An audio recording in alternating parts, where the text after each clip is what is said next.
c'est très très bien. Et on a maintenant au départ du number 31 on the start, USA, Cameron Smith, No Stress Express. Ça c'est le motto de Cam Smith qui sera au départ avec le départ numéro 31.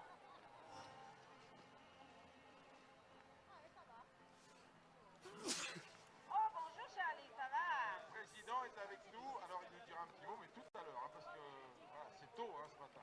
Le président Charlie Rémermet de ce comité d'organisation, il doit être heureux parce qu'il a commandé le soleil. Mais il n'y a pas besoin en Valais, il y a toujours le soleil, on m'avait dit. Il n'est pas dans le ciel, il est dans les cœurs. Oui, je l'ai dit ce matin. Le soleil est arrivé pour nous réchauffer, mais on avait déjà une grande chaleur dans tous nos cœurs. Pour être heureux d'être ici, mon cher Charlie.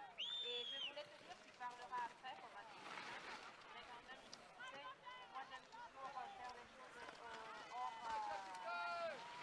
Donc je veux quand même demander à tout le monde De faire un grand applaudissement au comité d'organisation avec notre chef là, Charlie Rémermet, avec tous les bénévoles qui ont vraiment fait un grand travail et le feront pendant toute la semaine.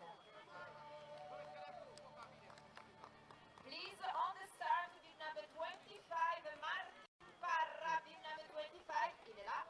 Ok, Martin. merci à vous, les hommes des départs. Donc ne sera pas là l'équipe italienne avec Herman de Bertoli, ce sera là au contraire Félix Gramsberger pour l'Allemagne. With number 28, Startnummer 28. L'Allemagne au départ avec le dossard 28, Félix Ramensberger. Et on a le premier qui arrive donc par Skaliczki pour la République tchèque. On aura à voir les temps donc. Number 27, Christian Janrek, Slovaquia. Ah ouais, parce que même des dirigeants, le gars il perd. Et le suspense va commencer à monter. Attention, on va bientôt savoir. Bientôt, les 12 heureux élus. Oui, voilà. On parle des élus parce que je sais qu'il y a eu les élections ici au Valais. Donc on aura des élus chez les artistes. Donc pas au départ pour mon Herman de Bertoli pour l'Italie. Le prochain ce sera notre ami du Chili, Martin Parra. Mucha suerte Martin. Arriva Chile. C'est beau de voir aussi des nouvelles nations qui s'approchent. On en a maintenant des fédérations dans la Fédération internationale de ski alpinisme et ISMF. On est à 55 fédérations nationales. Donc c'est vraiment un sport qui augmente dans les. On aura aussi. C'est pas en compétition individuelle, elle est seule là, donc elle n'a pas un coéquipier. L'athlète Ira, donc vraiment une joie d'avoir ici des pays très différents aussi du point de vue du sport, tout ça, s'approcher donc. Des pays qui ont évidemment des belles chaînes de montagne avec la cordillère des Andes, au Chili bien sûr, et en Iran aussi il y a des montagnes bien sûr, donc tout le monde s'y met et c'est génial.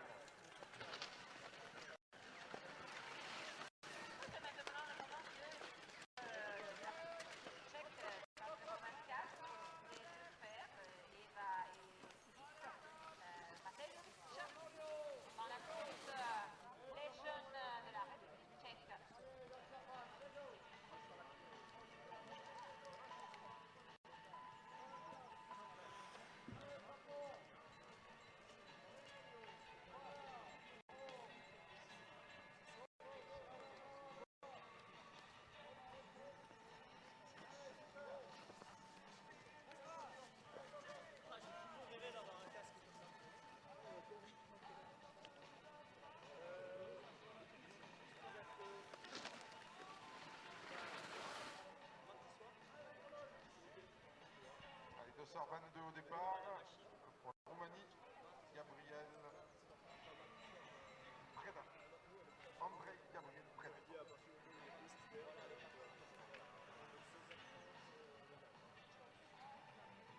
Prochain départ.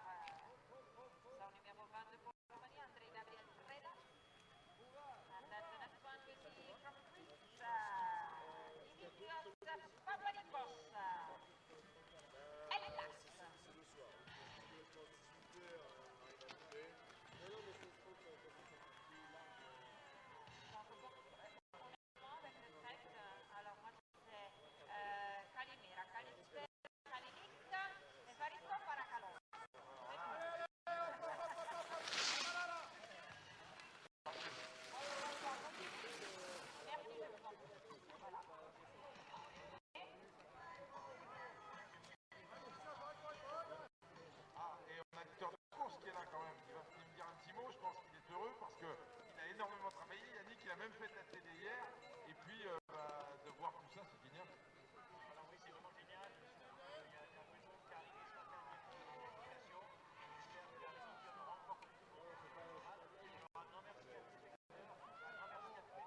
dans la région Nord-Midi.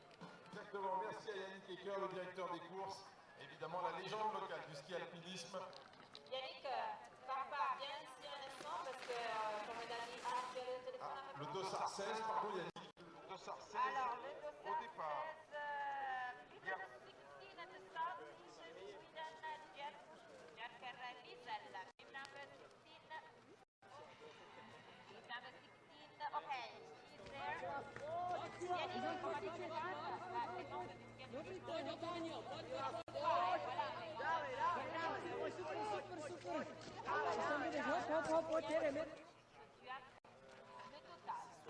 alpinisme. Alors, du monde, je vais être à 128 du monde. Et j'ai pu participer au Podium sprint en décembre 2015. Ah, Valle d'Ost, Arvida. Exactement, à Pida au Valle d'Ost. Et depuis, c'est une grosse fierté. Il y a un sprint qui est arrivé, qui a beaucoup professionnalisé. On remettra des athlètes qui font des changements de travail. À l'époque, on s'enchaînait les athlètes tout seuls avant de changement. Et maintenant, c'est autant de temps. Alors, hier soir, dans le CCM, j'aimais beaucoup ce que tu as dit. On a passé les dernières périodes un petit peu compliquées. On a eu un peu de difficultés dans le ski alpinisme. Mais je pense qu'ici, maintenant, avec cette semaine au championnat du monde, on va remettre tout à l'aise et tout content parce que c'est vrai que le ski alpinisme est en train de changer, a changé beaucoup dans les dernières années. C'est plus comme dans le passé avec les dans la montagne, tout ça. On continuera à avoir ça parce qu'on a quand même les courses de la grande course, on aura la Ferramenta la semaine après les grandes courses ici, on aura après Metala à la fin de Podium, donc des courses traditionnelles, mais ça c'est les photos qu'on aura dans les Jeux Olympiques de l'année prochaine à Milano Cortina, et ça c'est ce qu'on aura peut-être en quelque chose de supplémentaire aussi, qui sert aux Jeux Olympiques français de 2030. Donc on doit faire avec les changements. C'est sûr qu'on est obligé de vivre avec le changement. Le sport se professionnalise. On a vu tous les sports qui sont devenus olympiques qui ont beaucoup évolué, qui ont changé.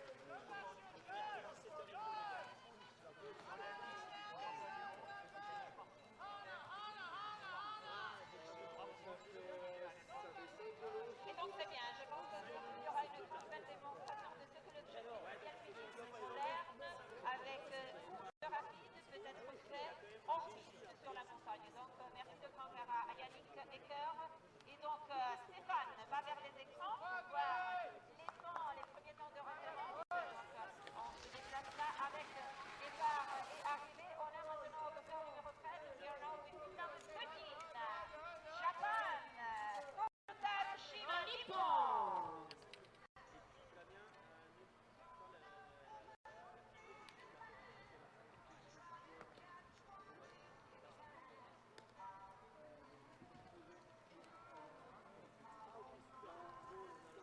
Next one will be China.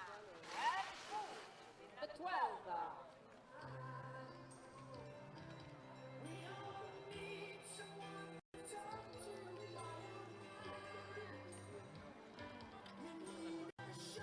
Oui, Christina, le premier temps de référence pour Cameron Smith, l'américain, 7,59,8.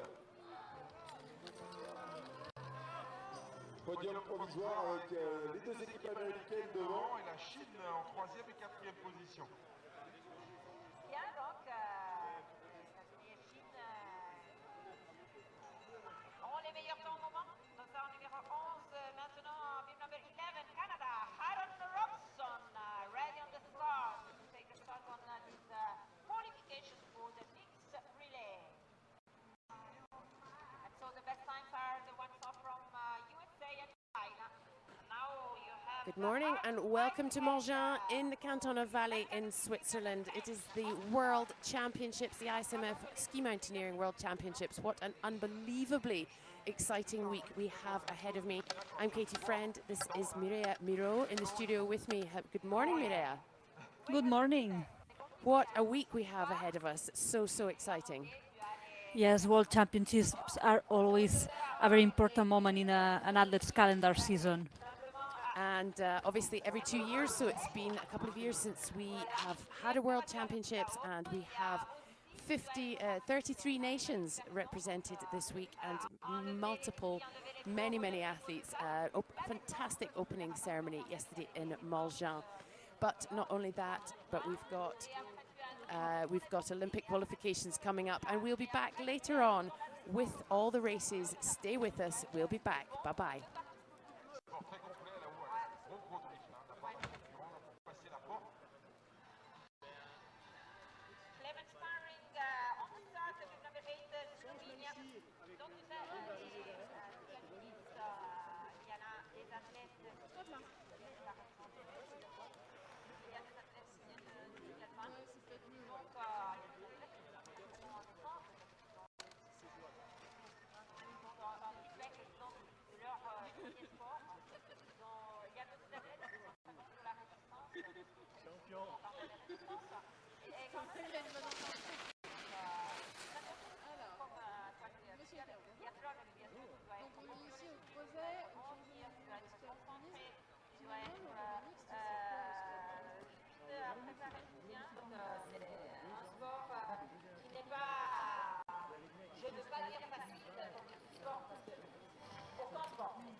Et on respecte d'autant plus ces champions qui nous font rêver ce matin.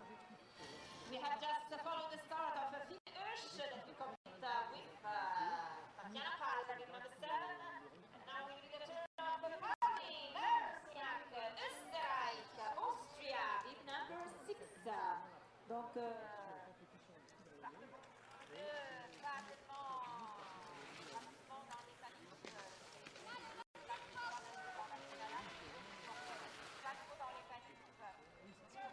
de l'énergie résiduelle pour la And now we will give with group number 5, Slovakia, Jakub Siernik.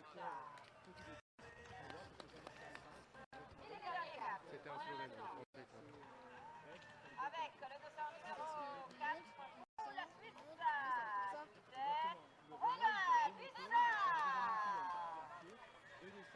Voilà, fribourgeois Robin, 22 ans, 2 victoires en carrière.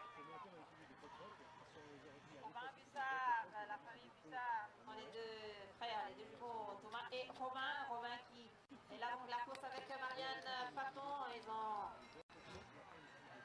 3 fois ensemble. Troisième à Bordeaux. And now we are with team number 3. Spain, Oriol Cardona, medalist in the European Championship last season in Plan Chamonix 5. in the totals with Anita Alonso. Les vainqueurs du festival des Espagnols avec Oriol Cardona, voilà, qui s'élance. Michele Boscacci, un nom renommé dans le ski alpinisme. À part les 2 dernières années où la position générale, le club général est allé dans les mains des Français avec le niveau enseigné, on a une bagarre, une bataille Entre Michele Boscacci et Robert Antonioli pour les Coupes du Monde. Ils ont des trophées, beaucoup de trophées à la maison les deux, et c'est donc un point de référence pour le ski alpinisme. Alba de Michele Boscacci avec traditionnel catholicisme. Et le dernier, un autre casque jaune. C'est pour la France. Le vainqueur des 2 globes générales de Coupe du Monde dans les 2 dernières saisons. Pour la France, Thibaut Anselme, grand champion qui est en course avec Louis Harrop. Ronald sur arc qui prend le départ, leader également du général de Coupe du Monde, le français. On se déplace maintenant vers la zone d'arrivée où on aura des changements continuels sur les arrivées. Star numéro 18 vers l'arrivée, Ian Phillips. Pour lui, sa deuxième relèviste. L'arrivée aussi de Oriol Holm pour Andorre, qui est dans la course avec Léa Hansion. Bonjour ma chère Christina, pour les États-Unis avec ce temps de référence que je t'avais indiqué tout à l'heure, 7,59,8. Deux équipes américaines. Un nouveau temps de référence maintenant. Et bien, il est pour la Norvège. Hansing Klette avec le temps 7,36,7. 7:56.7. The new leader is the Norwegian Hans-Inge Klette, coupling through this race with Pavel. Hans-Inge Klette, c'est un très bon sprinter, donc le Norvégien. On rappelle, finale de Coupe du Monde de cette année en Norvège à Tromsø, comme il y a 2 ans. And now team number 16, Jerker Liesel. Pour la Suède, l'arrivée de Jerker Liesel. Pour lui, 11e temps, 11th place. Rappelle donc que le coéquipier de Tore Alexander qui avait fait le meilleur temps chez les filles. Ça fait partie dans ce registre avec 7 fois de temps chez les féminines. Et qui pour l'instant, dans ce podium, on l'a dit, Norvège, États-Unis, 2 fois. Et donc, bonne possibilité aussi pour la Suède d'être peut-être, qui sait, dans la finale A. Now, the podium for the best times in Norway.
France activement se met déjà dans l'air de dépotage.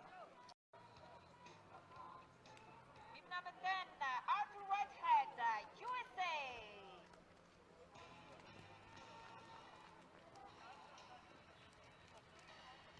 Eighth time for Arthur.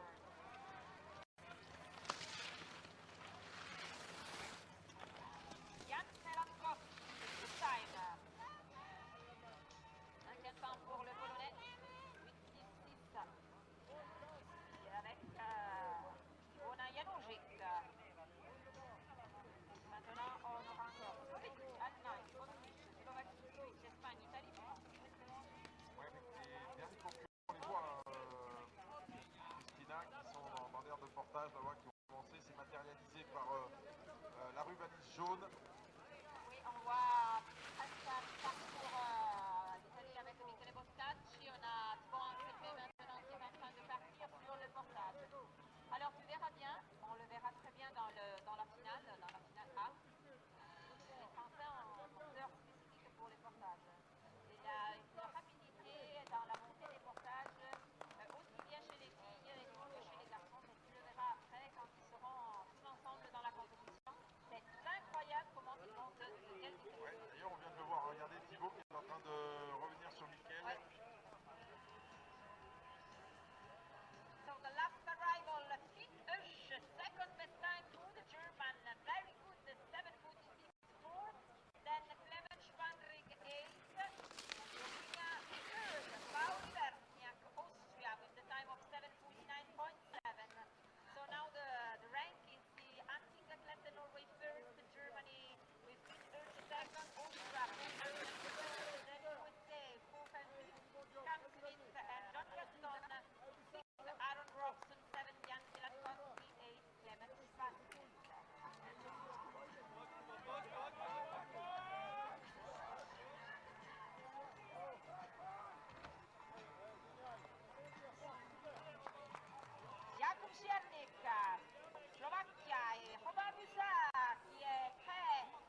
l'Espagne, 5e avec Oriol Cardona.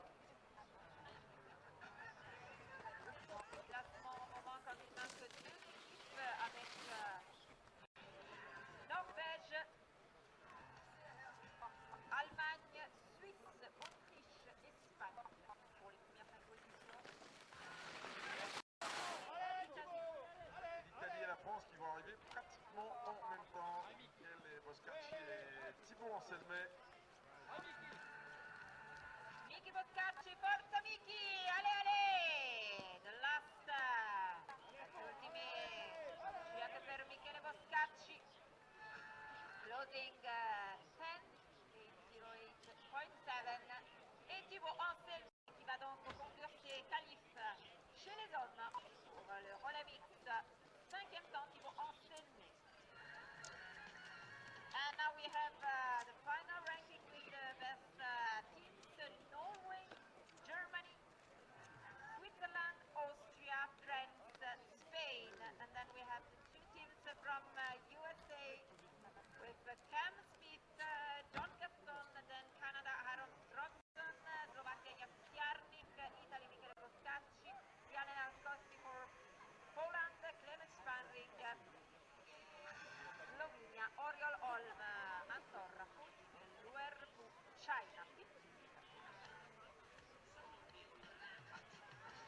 Donc on rappelle maintenant, on aura la finale B à 11h15, puis la finale A à 12h08, donc on a une pause d'une demi-heure plus ou moins pour boire quelque chose, nous restaurer un peu. Les athlètes ont la possibilité donc de repréparer tu as l'être humain aussi, là, le grand travail aussi d'être humain, tu sais combien c'est important dans le ski de fond, dans le biathlon, et la rapidité dont tu es dans la descente, avec la préparation aussi des pots. Il y a des pots différentes pour les différentes types de neige, et donc pour les différents types de courses. Donc c'est très important aussi d'avoir une bonne préparation du matériel technique pour les athlètes qui se réchauffent et qui continuent donc l'entraînement, souvent dans les tentes avec les vélos. Exactement, et effectivement, un métier important dans les sports d'hiver, Christian vient de le dire, les servicemen. On va peut-être essayer dans la semaine d'en avoir un au micro, pourquoi pas, pour qu'il vous explique un petit peu la subtilité du fartage. Ça dépend évidemment de la température de l'air, de la température de la neige, et puis ça peut évidemment changer. Et puis on le sait, en biathlon, en ski de fond, en ski et même en ski alpinisme, on peut presque perdre ou gagner une course en fonction du fartage. C'est très très important, effectivement. Je viens, disons, du ski de fond. J'ai commencé avec le ski de fond. La vallée d'Aoste, c'est quand même une histoire avec beaucoup de compétitions qu'on a, de pistes. On a eu à la fin du mois de janvier la Coupe du Monde de ski de fond à Cogne, dans mon pays, mon natal. Et donc, voilà, là, je connaissais beaucoup de semaines des différentes équipes. C'était eux qui se levaient très tôt le matin, c'était encore, c'était donc nuit, ils allaient sur les pistes avec les thermomètres, les températures, pour voir la température de la neige. C'est vraiment incroyable le travail qu'ils font pour la préparation des skis, et pas la préparation d'une paire de skis, mais il y en a des dizaines et des dizaines, et des centaines même, et donnent vraiment la possibilité aux athlètes de faire la différence sur les pistes. Donc c'est un travail caché, on ne le voit pas, disons, souvent, mais c'est vraiment très très important dans une course, et donc même dans le ski alpinisme. On essayera peut-être plus tard ou dans les prochains jours d'avoir quelqu'un, j'en connais beaucoup, mais on va chez les patrons de la maison avec Steve, qui est un des grands skimen de l'équipe de Suisse, pour nous faire donner quelques aperçus. Quelques secrets. So we will have now some time to wait to have the official rankings and communication for the final B, final A. As soon as we will have, we will give you information. Now some music break, and then we will come back.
the ISMF Ski Mountaineering World Championships week here in Morgins in Switzerland, and the spotlight is on the world's top mountain athletes as they gear up for an intense week of racing across all disciplines: mixed relay, vertical, sprint, individual and team.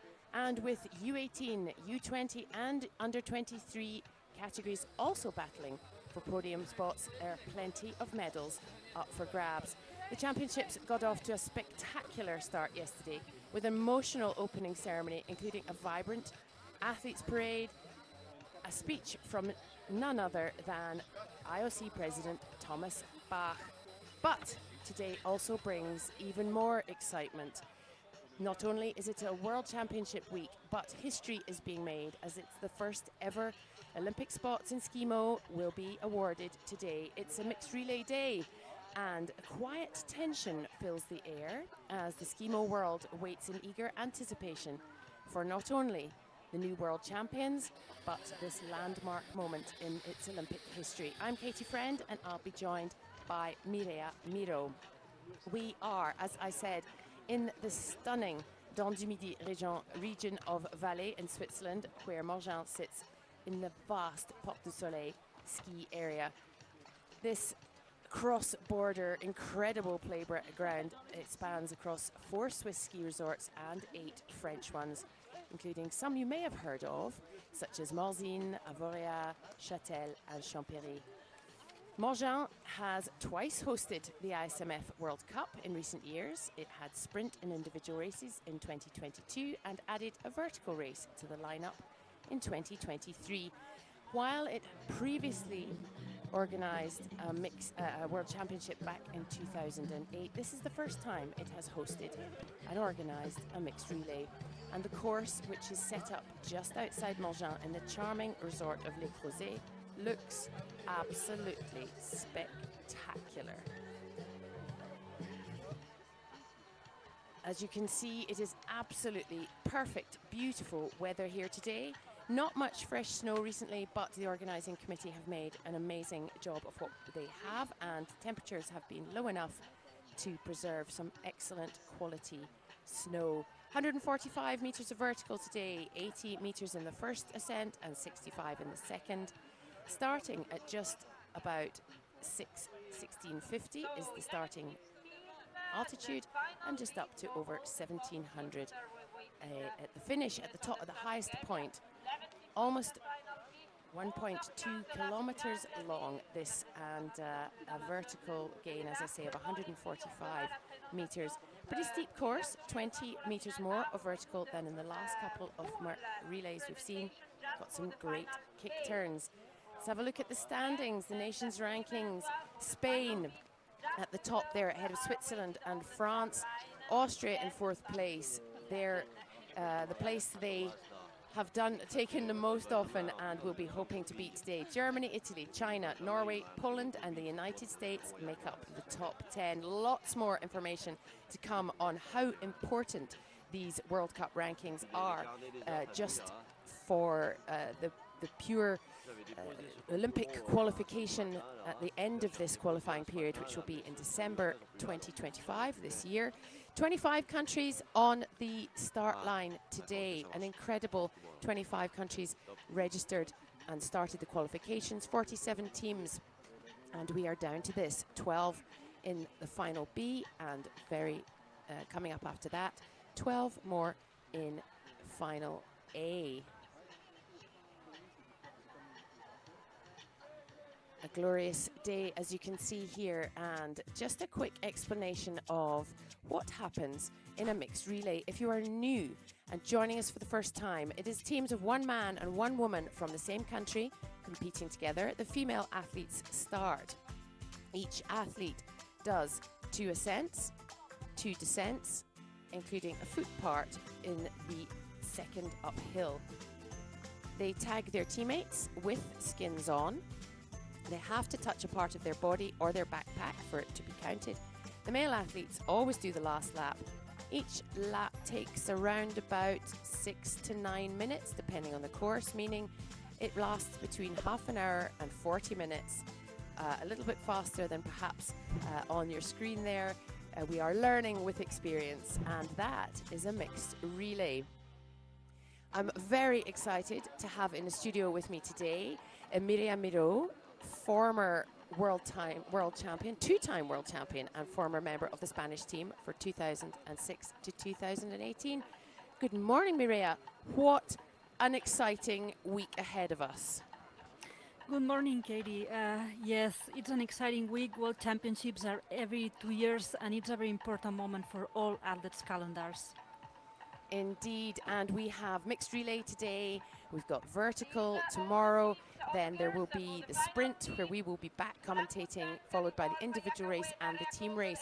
And it covers all the disciplines, and it's a really exciting, as you say, for not only the senior athletes, but the juniors, the youth athletes who get to join the big boys and girls, so to speak. Yes, I think that the beauty of the World Championship is having all the disciplines in 1 week, but not only all the disciplines, all the teams from men, women and youth. This doesn't happen in all sports, but I think that it's one of the most beautiful things we have in ski mountaineering, having 1 week where we have everyone here living the sport, breathing the sport with all disciplines, all ages, and it's super beautiful. It really is. And here we see the start of the final B, which we will be seeing kick off in just about 3 minutes. There we saw before, that was Kylie Toth of Canada. She's racing with Matt Ruta. That is Rebecca Chuli of Slovakia. And we will have the start list very soon. But a rather different looking B final, Mireia, than we would normally see. It's really exciting to see some teams that we may not normally see on the start line.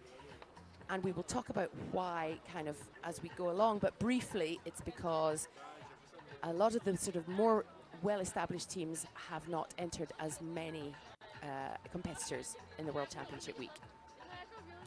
Yes, exactly. So World Championship have many races during the week, and the teams need to prioritize and choose which athletes will race on each race. So some teams have entered only one team to the relays, going for the best result, and this opens a lot the B final for exciting race. Exactly, and some teams that we wouldn't normally have seen. And let's just have a quick look at the qualifications, which happened earlier this morning. The women and the men both do 1 round each, and their combined times put them into their positions in the A and B finals.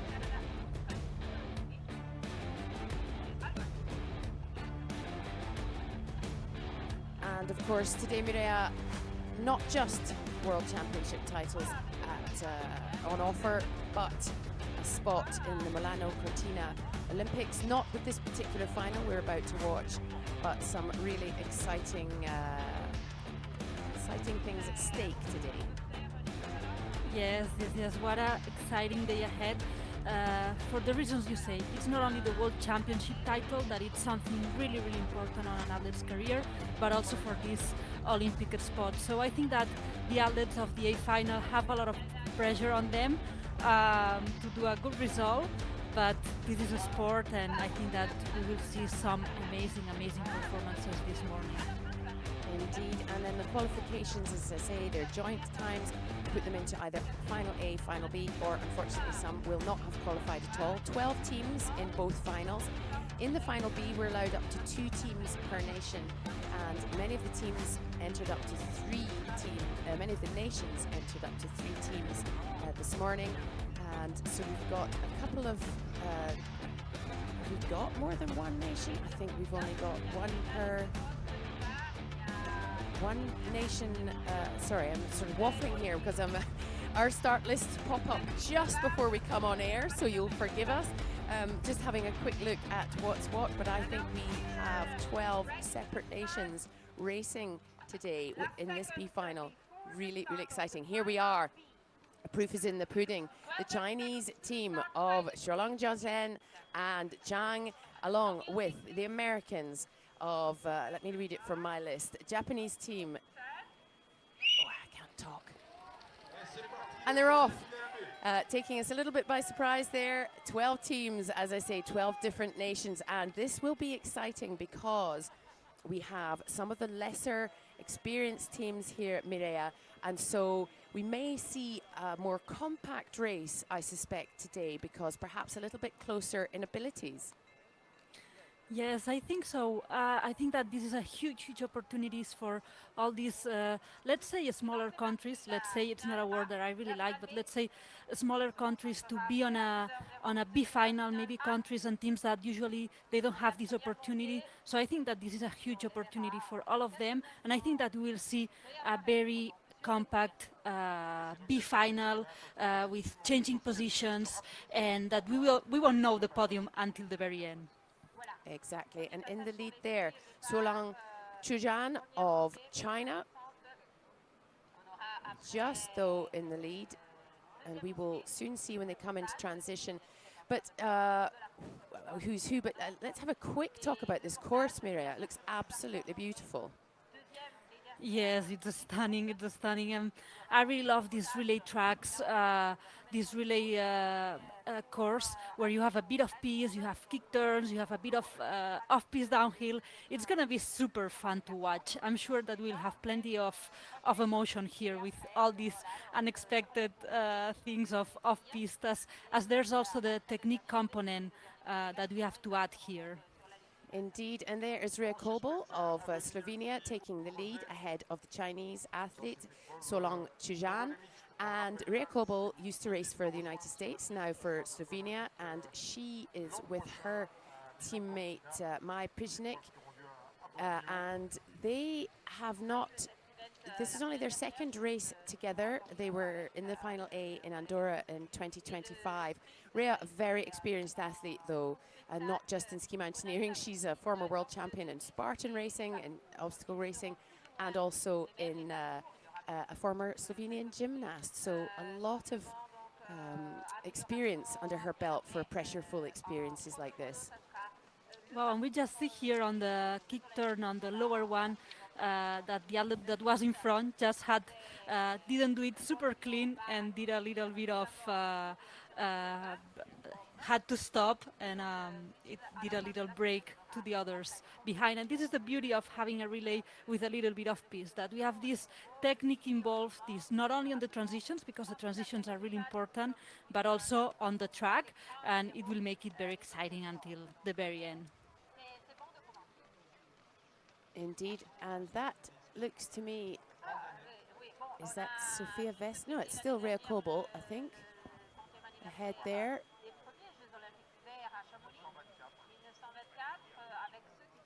But how nice to see this course in all its glory, as you say, perhaps a little bit less predictable than some of the courses we have seen in the last few iterations.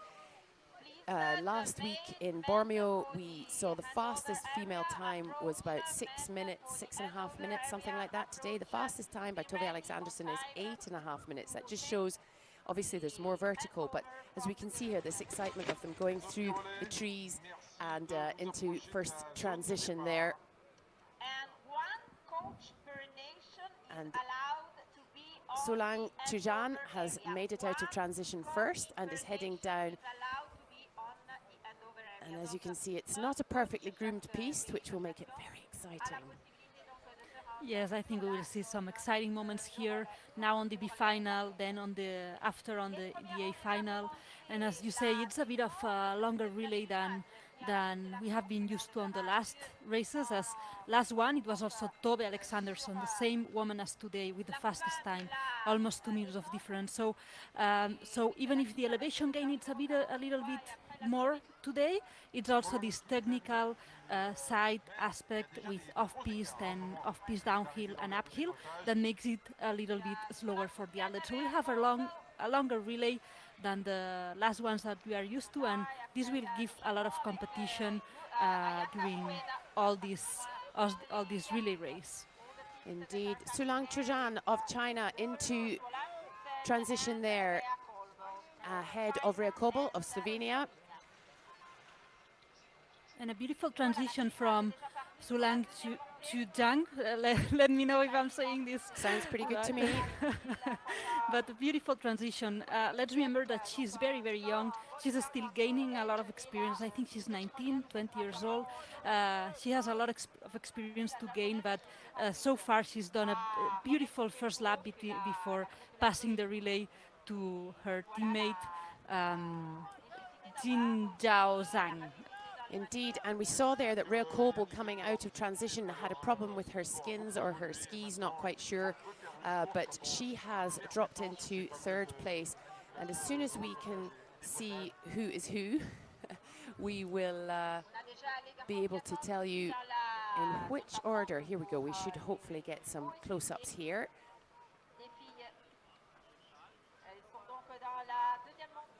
Sulang Chuzhan having a great race here, very confident.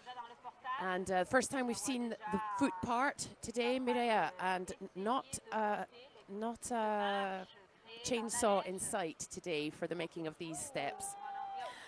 Yes, there is a beautiful foot part. Sometimes we see steps carved in the snow, and sometimes like really steps, and sometimes we see these mountain man-made steps, which it's super beautiful to see. And some athletes will follow the track, some athletes will choose to go outside, as we see one competitor there choosing to go on the left outside the track. So let's see the choices of each athlete here. Indeed. Sulang Chuzhan creating quite a bit of a gap there. And it's Japan on the second place. It is indeed. Ayaka Ueda racing with Shima Tokotaro, beg your pardon. It's their second race together. And they were 10th in the B final in Andorra in 2025. This is her fourth mixed relay, as she has also competed with Nuria Kodero, who we see very often on the World Cup and World Championships circuit. A veteran, almost one might say now, of this sport, Nuria Kodero. But here we are looking at Sulang Chuzhan of China, as she heads up here in a very strong position. It's all sort of mixed a little bit behind her, but she has got herself a very good, strong lead there, Mireia. Yes, totally. She's doing a very solid first lap of the relays. As you know, we have to do each competitor has to do 2 laps. She's going very solid. She's opening a bit of a gap with her competitors, and after her, all the competitors come quite together. So let's see what happens with the second and third place here, and Sulang that still does a very good transition for this last downhill before passing the relay. Really good race, really good lap, first lap of Sulang. Indeed, and she is with her teammate Chan Zhao Jiang, and we just saw there the men starting to line up or get ready in transition as Sulang Chuzhan comes down here. It's their third time racing together. She has raced with Jianbing Liu and Issy Meyer a few times, so she is in here. Bit of skating here, Mireia, as they come into the final transition. Yes, exactly. A final transition where they have to put the skins on, and we see that Sulang takes off the skins of the backpack. We see the second skin there in pink, just showing there on the backpack, takes it off, and very fast she puts them on to do a very clean transition. She puts the skin on, and she is ready to pass the relay. Exactly, and it's so important, the transitions in these shorter races. You can win or lose your race, so to speak, on a poor transition, or a good transition for that matter. And off he goes, Chan Zhao Jiang of China, being given an excellent start by his teammate, Sulang Chuzhan. Yes, excellent, excellent, excellent relay. And let's see, because they are a very young team, they haven't been, at my knowledge at least, leading a relay race, B-final or E-final. Now they are on the B-final. They haven't been on this leading spot of a relay race, so let's see if they manage to keep this gap between the competitors and take the win here. But it's still early days, because anything can happen, and we will see, there we are, Japan with Ayaka Ueda and Tokito Hiroshima heading into second place, 35 seconds behind them. Rhea Kobel and Mai Pričinčnik in third for Slovakia. Slovenia, I beg your pardon, Slovakia in, no, they are for Slovakia. No, Slovenia, I beg your pardon, it is Slovakia. I am getting my countries mixed up, I beg your pardon. Rebecca Chuli and Christian Janušik gone into third there. My humble apologies. And for the Czech Republic, brother and sister combination of Eva Matejovičová and Filip Matejovič are there in fifth. The Slovenians slipped down into sixth after a strong start there. Great Britain, first time I think we've seen them in a B final. Very exciting to see that. Klaudia Chmielowska and Ian Innes.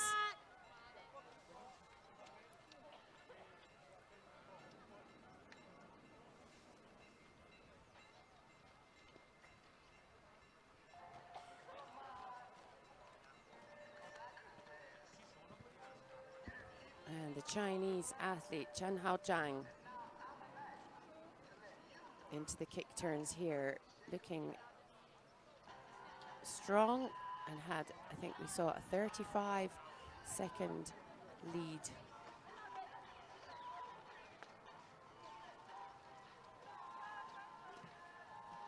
So let me just rephrase, since I bumbled my way through that last handover. We had the Chinese team of Shilong Chuzhen and Chen Haojiang ahead of Ayaka Ueda and Tokito Hiroshima from Japan, followed by Slovakia with Rebecca Chuli and Christian Janušik. Germany, Sophia Wessling, Felix Grammelsberger. The Czech team of Eva Matejovičová and her brother and teammate Filip Matejovič, and then the Slovenians, Mai Pričinčnik and Rhea Kobel, followed by the Australians, Lara Hamilton and Philip Bellingham. The Brits were in eighth, Claudia Chmielowska and Ian Innes. The Americans, John Gaston and Kelly Wolf. Andorrans, Lea Ancion and Oriel Olm, followed by the Polish team of Anna Tibor and Oskar Slavinsky, and the Canadians of Kylie Toth and Matt Ruta. But back to the present.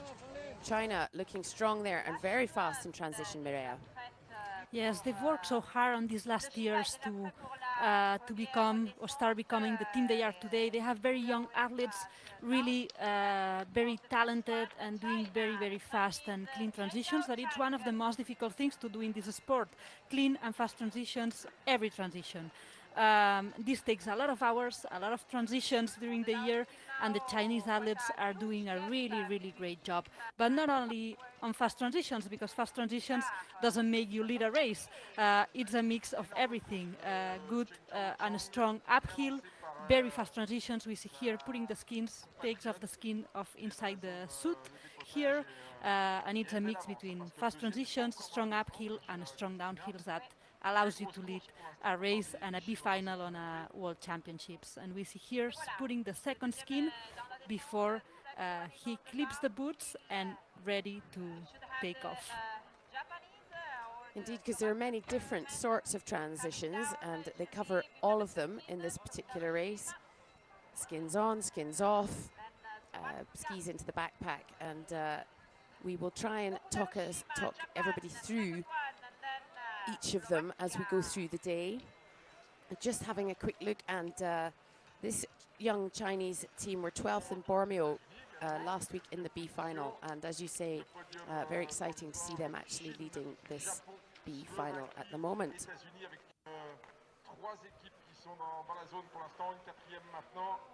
On our screens now, team number 13, the Japanese team of Ayaka Ueda and Tokutaro Shima, that is, Tokutaro Shima, taking off there in second place. Heading up for the second descent of his first lap. And we see here the transition of putting the skis in the backpack. Very beautiful also this transition from Jin Zhao Zhang. I'm quite impressed on how fast they are doing all the transitions, the Chinese team, also knowing that both athletes are very young and usually youth makes more mistakes on the transition, but both athletes are doing an amazing job. Well, they have some excellent coaching. The Italian coach, they've previously had Oscar Angeloni, now coach of the US team. And they certainly have come a very long way in the last couple of years in the Olympic disciplines, the Chinese teams. And we see here in the screen, it's not very perceptible, but we see that athletes are choosing more the right track than the left track, and we can see that because the footsteps, the footprints are more deep. And if we have again a drone image, we'll be able to see that. But it gives us already an idea of what the track, the preferred track of the athletes between these two footsteps part. And the thing about the foot part, Mireia, is that it's a sort of a change in muscle groups, isn't it? So it's challenging, very different, although the aerobic capacity is still high, it sort of gives you a change in rhythm. Yes, totally. So the relay race has, I really love the relay race because it has a lot of components and in such a short amount of time. So we have 2 uphills, 2 downhills, a little third uphill to arrive to the finish, to pass the relay, the foot part.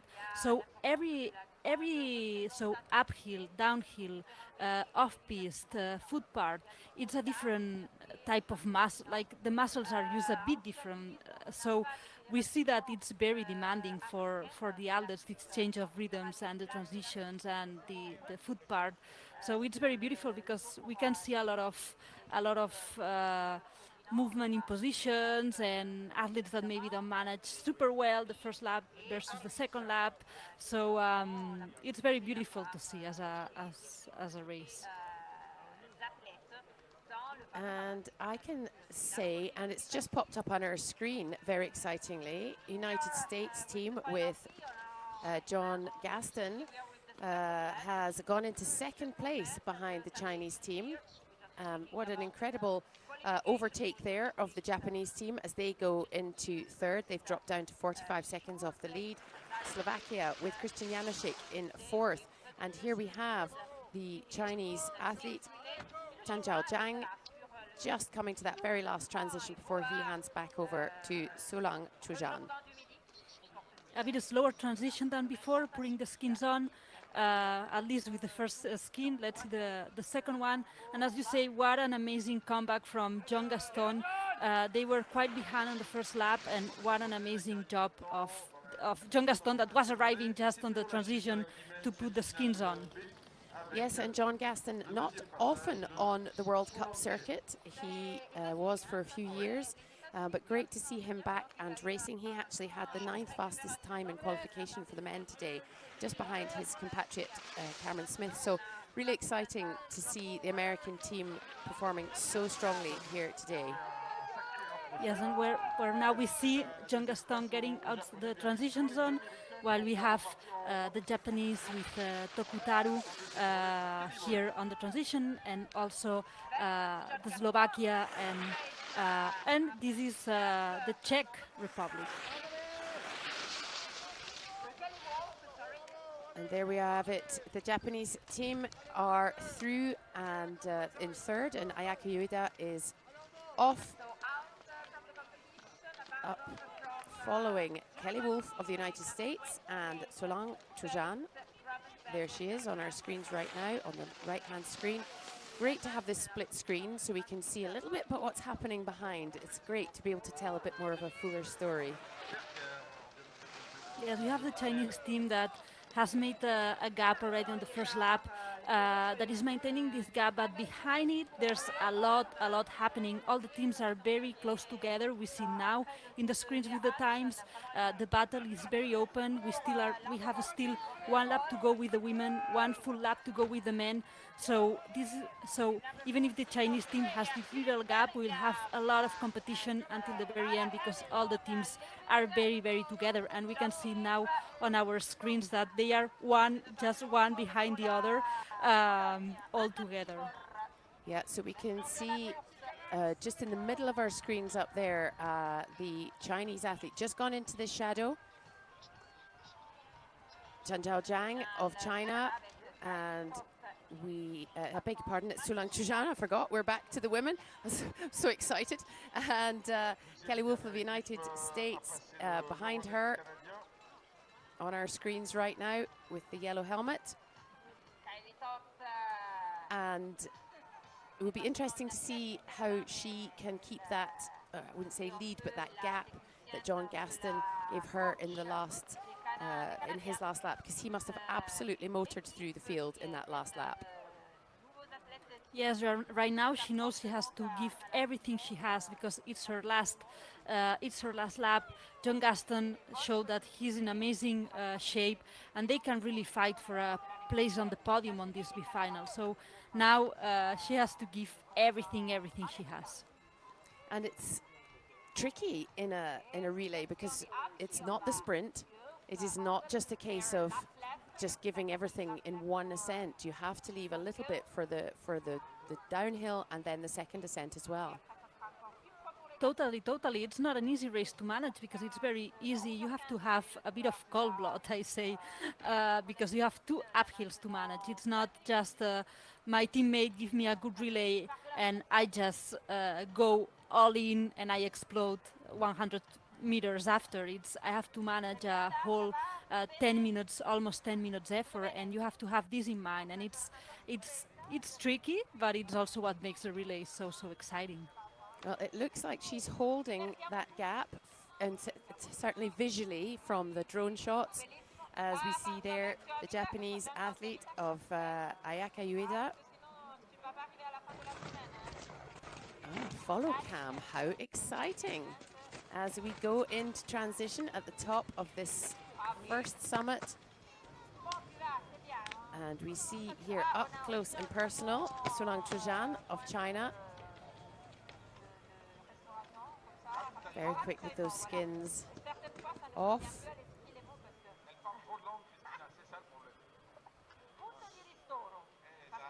And we will soon see what the gap is. It was 26 seconds before. She is managing this downhill extremely well, isn't she, Maria? Yes, she is.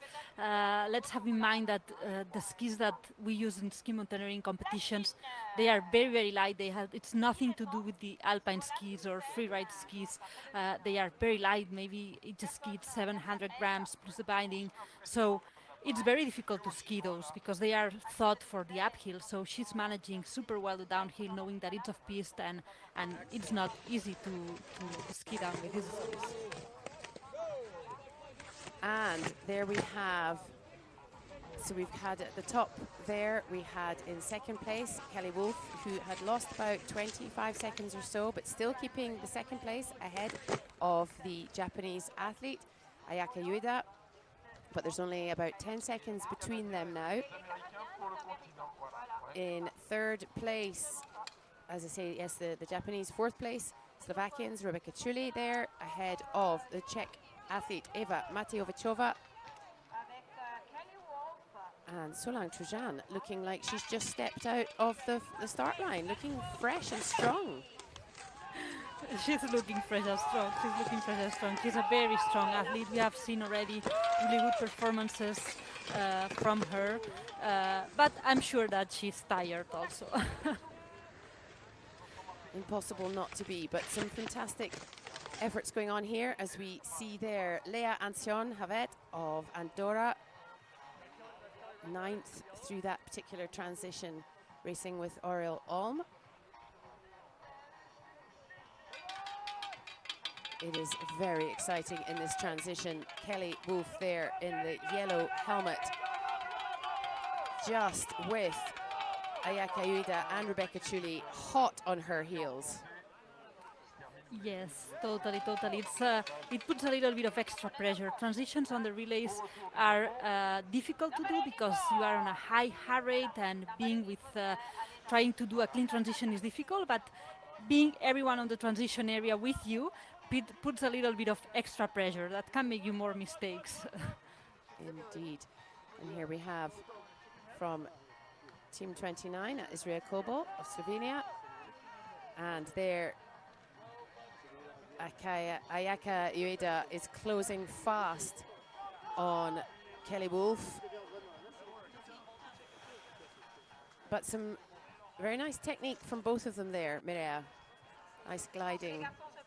Yes, very nice technique, and both teams are making a beautiful, beautiful race. The Japanese team is doing a beautiful, beautiful race, and also the US team. So let's see how it ends. I'm very curious to see which will be the podium places. Do you know, it's so refreshing and exciting to be talking about different athletes, different nations, and that's what this is all about, isn't it, Mireia? It's been broadening the field, if you like, from the sort of traditional ski mountaineering nations. It's just so exciting to see this.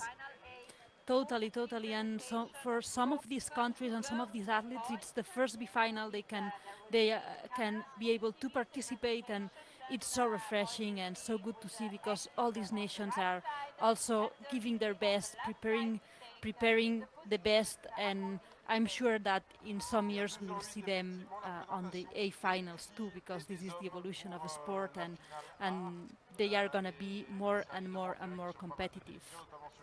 Indeed, and talking of competitive, I think that looks like Ayaka Ueda of Japan has overtaken Kelly Wolf, and she has Rebecca Chuli hot on her heels as well as Solang Chojan of China into this summit, keeping her first place very confidently.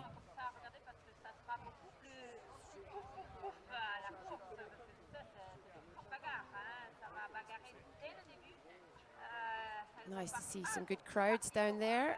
The Swiss, of course, absolutely love their ski mountaineering, and it's a beautiful day, so what's not to love? It's a country, Switzerland is a country with a big, big, big tradition in ski mountaineering. They have all these beautiful mountains. So it's, I won't say that it's easier to have love for this sport in this country, but for sure that it makes it easier with this landscape, absolutely beautiful mountains. And so Switzerland is a very nice place to compete because people live a lot the sport.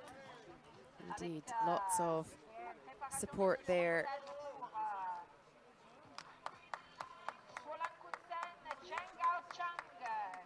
And that looks like we've just heard the course commentator announcing the handover as the Chinese team, there we go, Tan Zhaojiang of China just taking the handover, and away he goes. She's done for the day. What a fantastic race effort from Solang Chojan of China. She has done her part, Mireia, and really has made a fantastic half of this amazing team today. Yes, she's indeed, and we see Zheng Zhaozhang, her teammate, that looks so strong. Physically, he looks so strong already on the first lap. Now also trying to go for this win on this B final with a beautiful, beautiful technique that we see now here in screen. Gliding, but gliding on a really good pace. Exactly, and we used to, you know, even a few years ago, mostly only see the men running like this. But in recent years, we have seen that it's now quite commonplace for the leading women as well to have this level of strength and endurance to be able to run up the hill like this. And it wasn't unusual, it wasn't unheard of, but it was certainly more usual for the men. Totally, totally. Women are coming stronger and stronger, and technique is also evolving.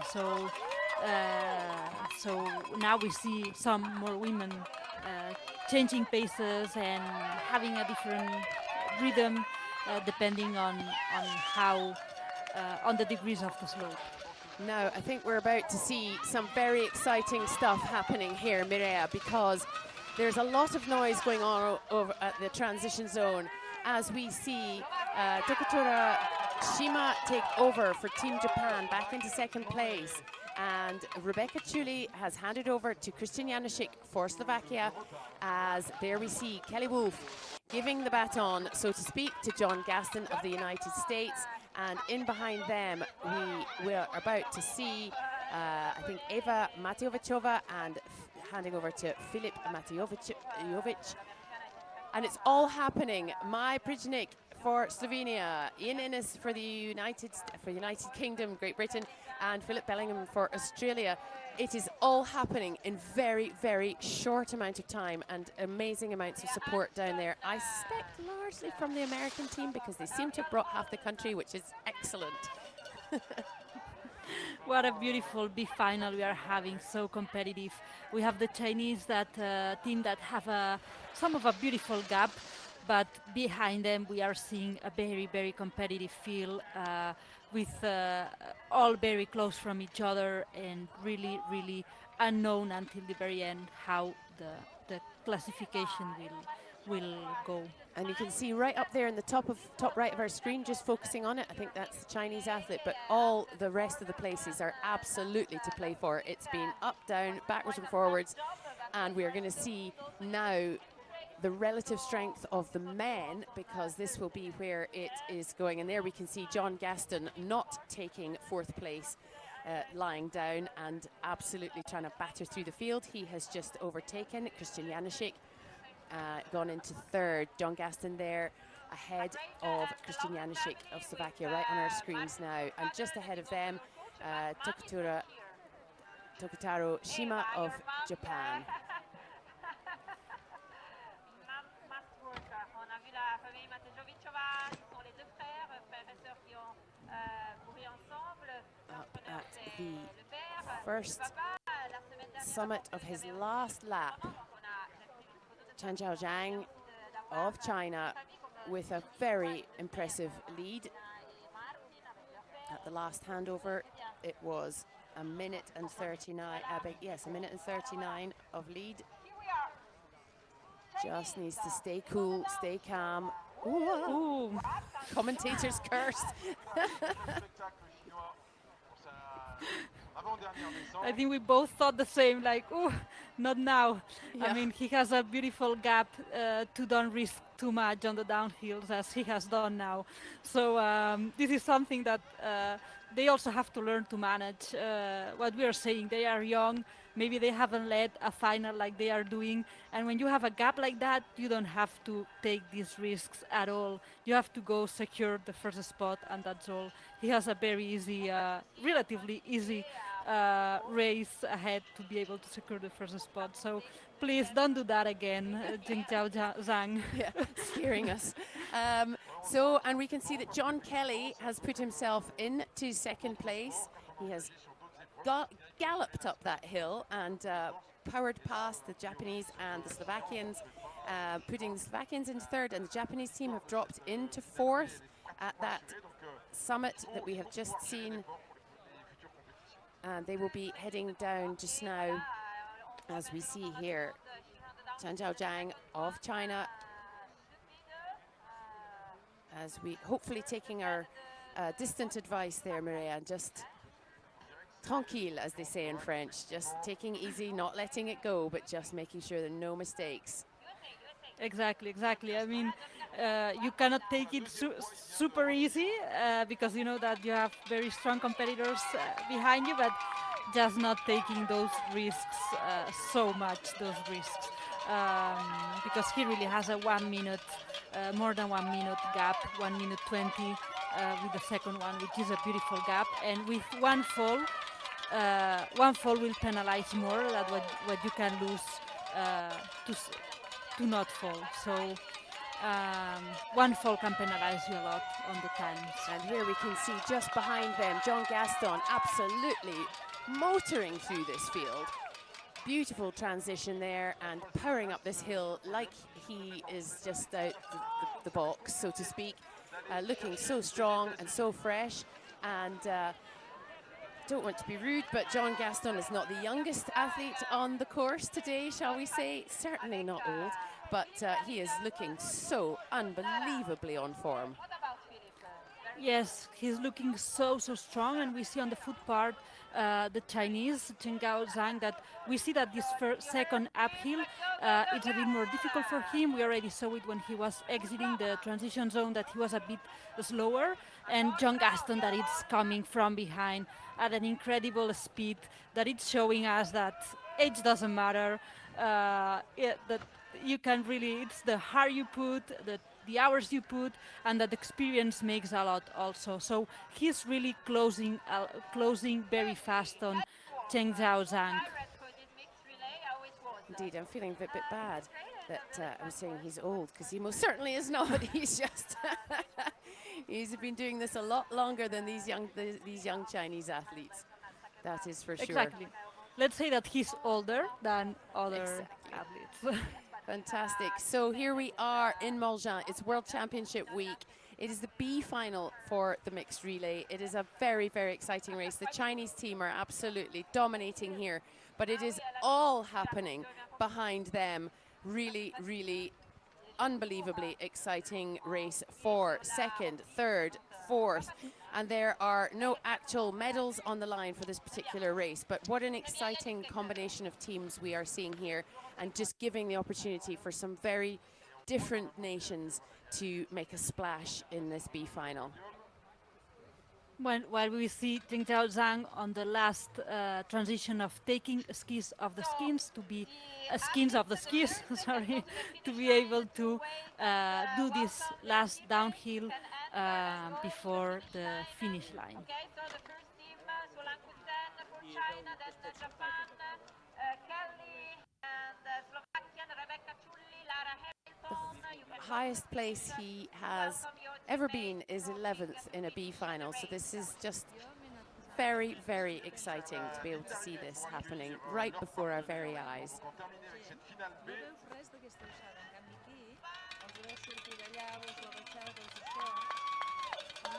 As he skates down into this final transition, Zhang of China being watched there by Stefano Mottini, technical delegate from the ISMF.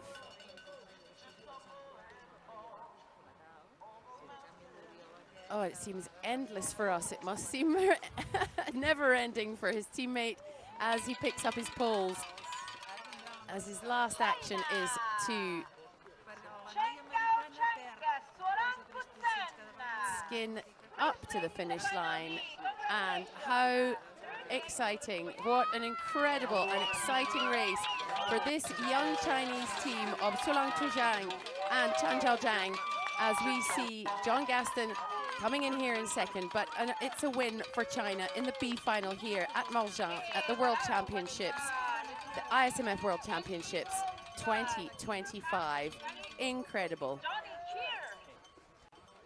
What a beautiful race from the Chinese. They've been dominating from the very beginning to the very end, but still they have had really hard competitors behind them. John Gaston putting in, I would say, one of the performances of the day, powering right through the field, not once but twice, to meet their Kelly Wolf as they take second place in this B final. And here is where it's all going to come down. Who is going for third?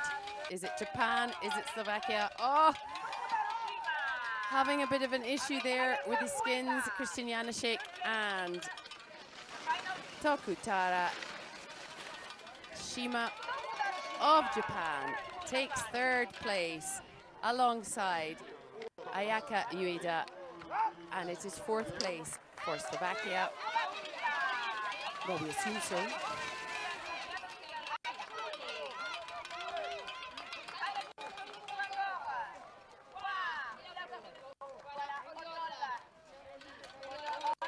Indeed, Slovakia take 4th place.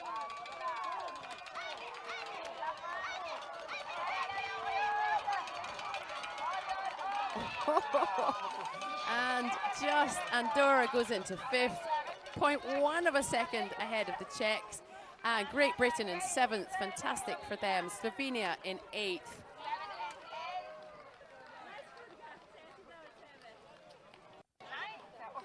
Ninth for Australia, with Philip Bellingham, 3-time cross-country skiing Olympian, crossing the line there to meet Lara Hamilton. And oh, what a day, Mireia. It's only going to get even more exciting, but what a great start. Indeed, what a great start we have had with this final. I really love to see this kind of races with the countries so close from each other. All these countries and these teams, what a boost of confidence and morale it has been for them, for the Chinese, for the Japanese, for the Americans, to be able to fight for these first 3 places of a big final. And all the countries behind that, they have given us such a close and great battle. We can see the times, they are so close of each other. Of a 40-minute race, they are entering the same second, 1 or 2, 3 seconds. We've seen 2 or 3 finish line, kind of photo finish almost. So what a great B final we have had. It has indeed been very, very exciting.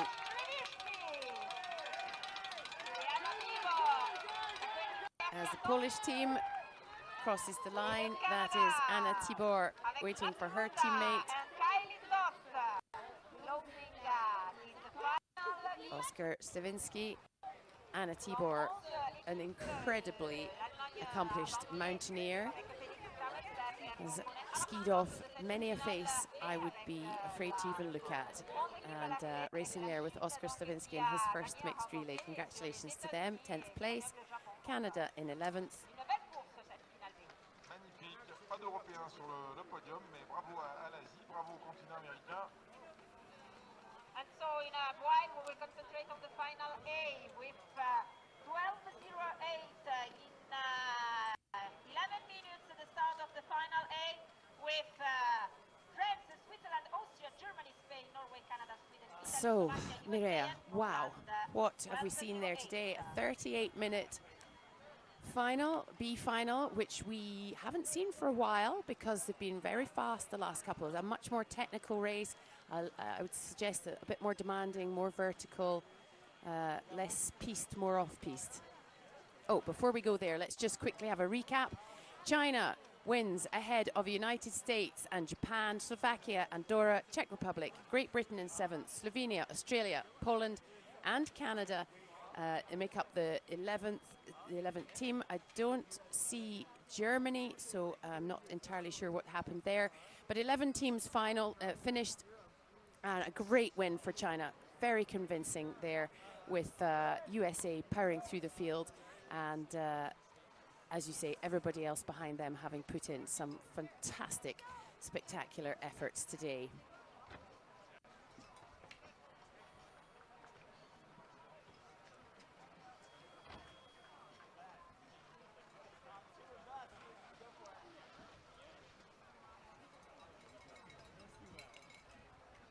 So, Mireia, that's it. We've started and we're off. And we had really a mix. I mean, the Chinese team led from the start, but we've had a lot going on behind. Yes, we have had a lot going on behind. It has been so exciting to follow. We have had the Chinese team, as we see now on the screen, leading all the race, both in the women and men. But behind we have had, whoa, and here we see the almost fall of the Chinese athlete. But behind them, as we were saying, we have had an amazing battle between Japan, US, Slovakia, Slovenia.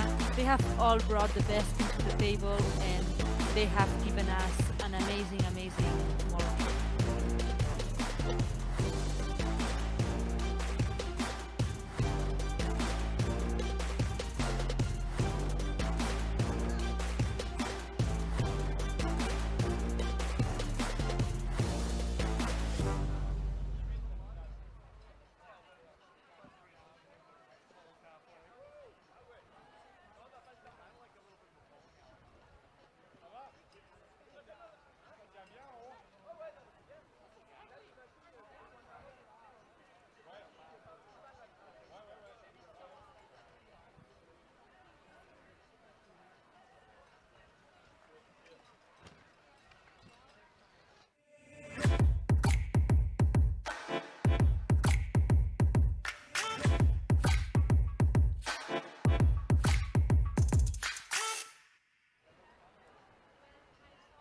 ISMF Ski Mountaineering World Championships have arrived in Morgins in Switzerland, bringing together the world's best mountain athletes for an action-packed week of racing.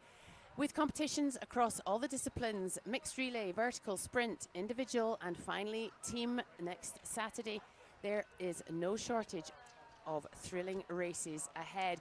And with U18, U20 and U23 categories also in the mix, plenty of medals are on the table. Yesterday's opening ceremony in the middle of Morgins certainly set the stage with a fantastic celebration, a brilliant athletes parade and an inspiring speech from none other than the IOC president Thomas Bach. But today is a little more than just the World Championships. It's a historic moment for ski mountaineering as the first ever Olympic spots are about to be awarded. The mixed relay is about to begin, Final A, and the anticipation is absolutely electric. Final B set us off in style, but the SkiMo world is holding its breath, ready to witness history in the making. World champions are about to be made, and nations are about to be awarded the very first SkiMo slots for the Olympics in Milano Cortina. I'm Katie Friend, and I will be joined by Mireia Miro. It is a gorgeous day here today. Not much fresh snow recently, but certainly the temperatures have stayed low enough in the last few weeks to keep the snow in a great condition.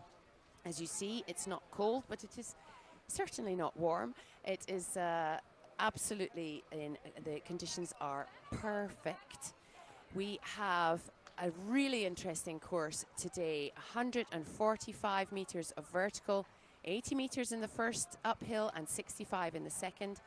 The start altitude is 1,650 meters, just up over 1,700. And the course is just about 1.2 kilometers long. It is a longer course in terms of vertical meterage, but slightly shorter in terms of kilometers. So it's steep, it's exciting, it's got off-piste, and it's got some kick turns, it's got everything. And we're going to talk about that very shortly. We are here in the breathtaking Dents du Midi region of Valais in Switzerland. And Morgins is right in the middle, in the heart of the Porte du Soleil ski area. And it's a vast alpine playground spanning 4 Swiss resorts and 8 French ones, including some you may have heard of: Morgins, Vauréaz, Châtel and Champéry. And it has been a key stop, Morgins, on the ISMF World Cup circuit in recent years. It hosted a sprint and individual in 2022 and a sprint vertical and individual in 23. It last had a World Championships a long time ago, 2008, but this is the first time it has hosted a mixed relay, and wow, what a course they have put together for us. And it looks amazing. We have had an incredible B final with a win from China, second place for the United States, and third place for Japan.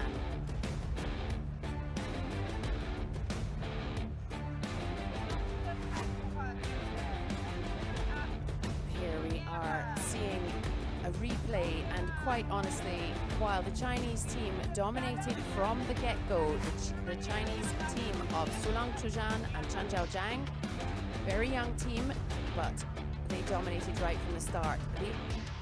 Most of the excitement and anticipation was in behind them, and it's quite often the case for the relay race. But we saw finally the United States, John Kelly Hoover, beg your pardon, and John Gaston taking second. In third place, it came down to the Japanese team, ahead of the Slovakians and the Japanese team of Ayaka Ueda and Tokutira Shima.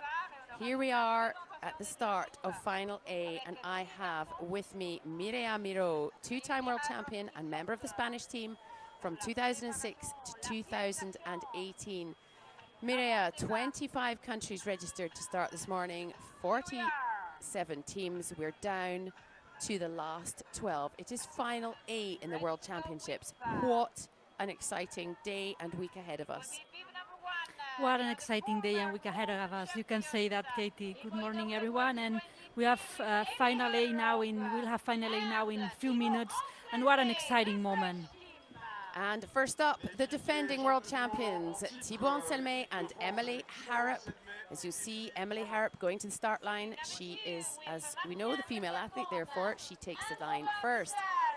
Up next, Marianne Faton and Robin Bussard of Switzerland. They'll be getting probably the loudest cheers today on home turf. Here, perhaps in line for a World Championship medal for the first time. From Austria, Johanna Hiemer and Paul Verbniak. From Germany, on the line, Tatjana Paller and Finn Hirsch. Possibly the ones to watch, the current European champions. Oriol Cardona-Call racing with Ana Alonso Rodriguez.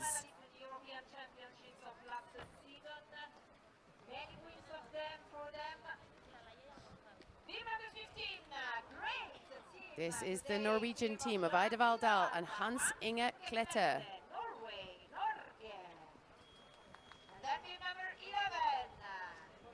Team number 11 from Canada, Emma Cook-Clark and Aaron Robson.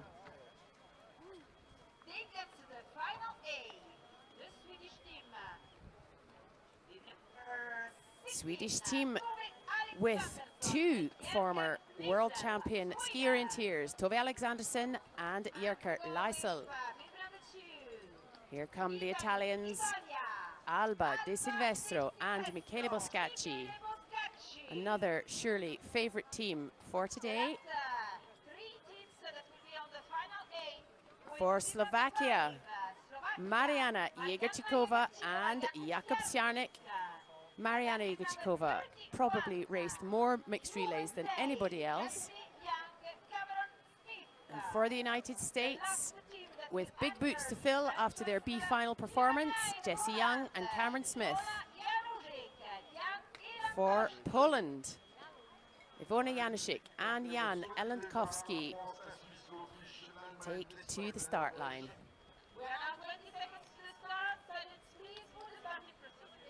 I didn't see the Chinese team there, but I am under the impression they are also racing. Perhaps not. My mistake. Right, and they're off. My word, they're taking us by surprise today. It is the final A, it is the World Championships, Mireia. It is on. Yes, it's the World Championships. What a race to start. Today it's a very important day for many of those athletes. A World Championship title, it's not something that you can say easily. So they are gonna give, all of them, give their best to make us enjoy this beautiful A final and try to bring home this World Championship title and also Olympic qualifier for the country. And no surprise here, the three women that we might expect to see at the front. Emily Harrop of France in the blue helmet coming round there on to our middle of our screens. Ana Alonso Rodriguez of Spain, followed by Marianne Faton in the red uniform with the blue helmet, and Johanna Hiemer of Austria. Perhaps the big four, we might call them, Mireia. Yes, exactly. I think that they have, during all this season, all the mixed relays of this season, they've demonstrated an incredible level of performance, these four women. Also, Alba De Silvestro, that was ill in the beginning of the season, just coming behind them. It's also a very strong athlete to have in mind. But I would say that these four are going for the win, and they are going to fight very hard today. Emily Harrop making a break for it straight away. Current world champion with Thibaut Anselme. They have raced 6 times together. This is their 7th. They've had 5 wins, and what I also love about them, neither has won without the other. Even though they have raced with other people, they are a winning combination and here to defend their world title. They were the very first European world champions. In fact, they were the very first world champions as well. So very, very exciting. But Emily Harrop trying to make a gap, but it is not going to be that easy today. No, not today. Today, jokes there are no more jokes today.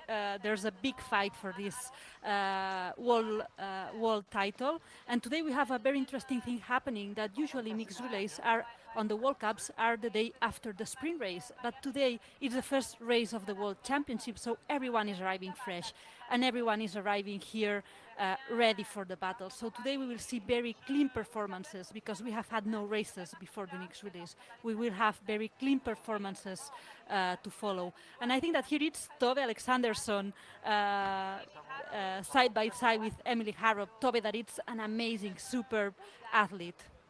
Indeed, Tove Alexandersson of Sweden there, just giving Emily Harrop a run for her money. Tove gave us the fastest qualifying time today of the women, 8 minutes and 38 seconds.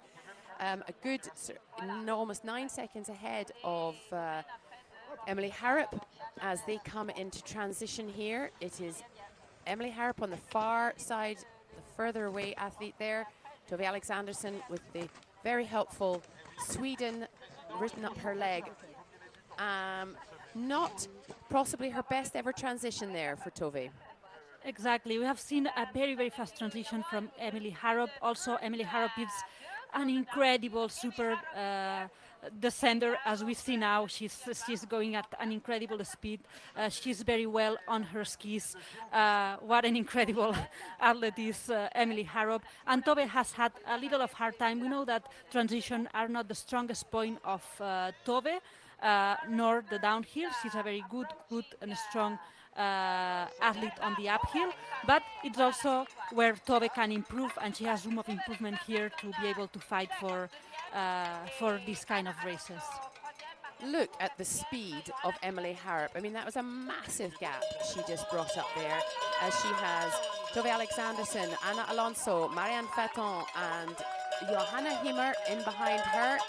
Johanna Himmer gets right to the front of that transition zone, but Emily Harrop, unbelievable speed just between that first transition and the second one.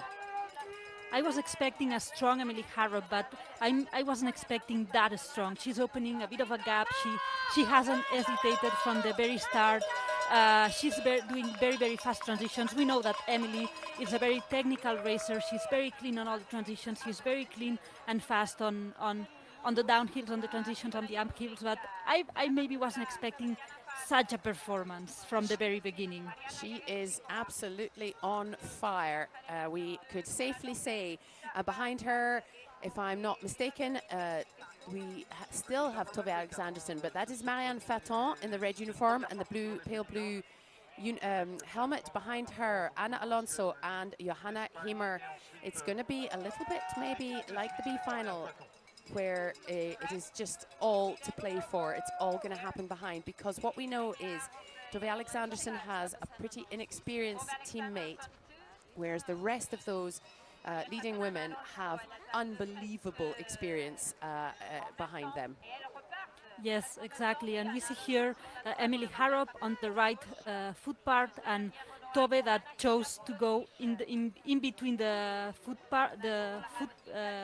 tracks, and then in the right, and then outside she goes better. Some athletes will choose to go inside the foot track because it's easier for them. Some athletes will choose to go outside because for them it feels faster. It's very personal. It's a very personal choice, and we'll see that during all this morning with both in men and women. And Marianne Faton and Anna Alonso neck and neck there in behind, battling for third place. Johanna Himmer there, just at the bottom of our screens, we can see. And it's perhaps time to introduce the concept today, Mireia, that this is not just for the World Championship title. This is for a nation spot at Milano Cortina Olympics next year. So there is a lot more at stake in this race. Yes, usually a world champion already has a lot in stake because they are every 2 years, and it's very difficult. Having a world championship title, it's something that it's a highlight career. But today we also have this Olympic spot, which adds a little bit more onto this race. So it's a very important day for all these athletes on the A final, trying to fight for this spot. So what I can tell you, as Tove Alexandersson just takes a slight lead there from Emily Harrop, is that the first two teams in this race will gain Olympic spots for their nation, 1 man and 1 woman per team, unless one of those first 2 teams is Italy, because they already have their host team, their host spots, in which case it will be 1 and 3 or 2 and 3. But Emily Harrop in behind and out in front, just showing the speed of her transitions. We will come back to the Olympic qualifications as and when throughout the race, because it is unbelievably exciting. But let's concentrate on what's actually happening on our screens, as Emily Harrop, former downhill racer and now 3-time overall ski mountaineering World Cup winner, powers down here into her final transition on her first lap. And here we will see Emily Harrop at its finest on the transition, putting the first skin now, very fast, as always. And she takes off the second ski to put the second skin, and we'll see her very soon exiting this transition area to pass the relay to Thibaut Selma. And there she goes, Emily Harrop of France.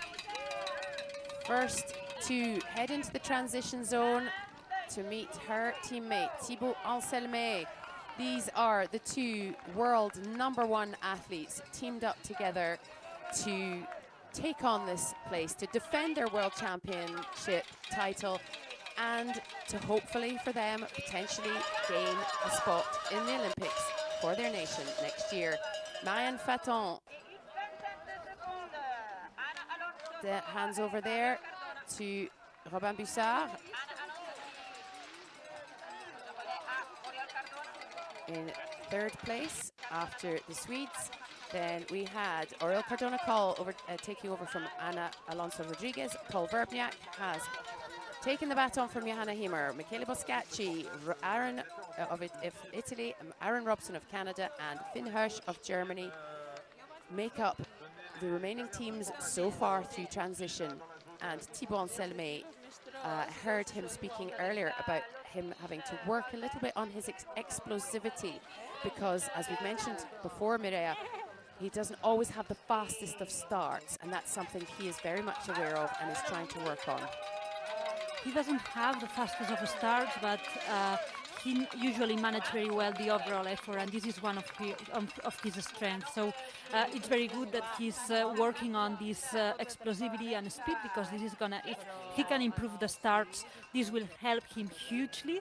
But he also has a really good thing that not all elite athletes have, that it's a very good overall manage of the effort. Cameron Smith of the United States here, waiting for Jesse Young to do the handover. And away he goes, Cameron Smith, fueled almost entirely by croissants, as we know, as he heads off up the hill in pursuit of a place that the teams such as the United States, Canada, and so on are very much probably relying on the nation's rankings at the end of the qualifying period to get a spot either in the rankings or the continental quota places. And so it's really important for them to do as well as possible throughout this qualifying period. Thibaut Anselmet at the top of our screens there in his distinctive yellow helmet and French uniform. Got a good gap there as he goes through, heading up into that first summit of his first lap.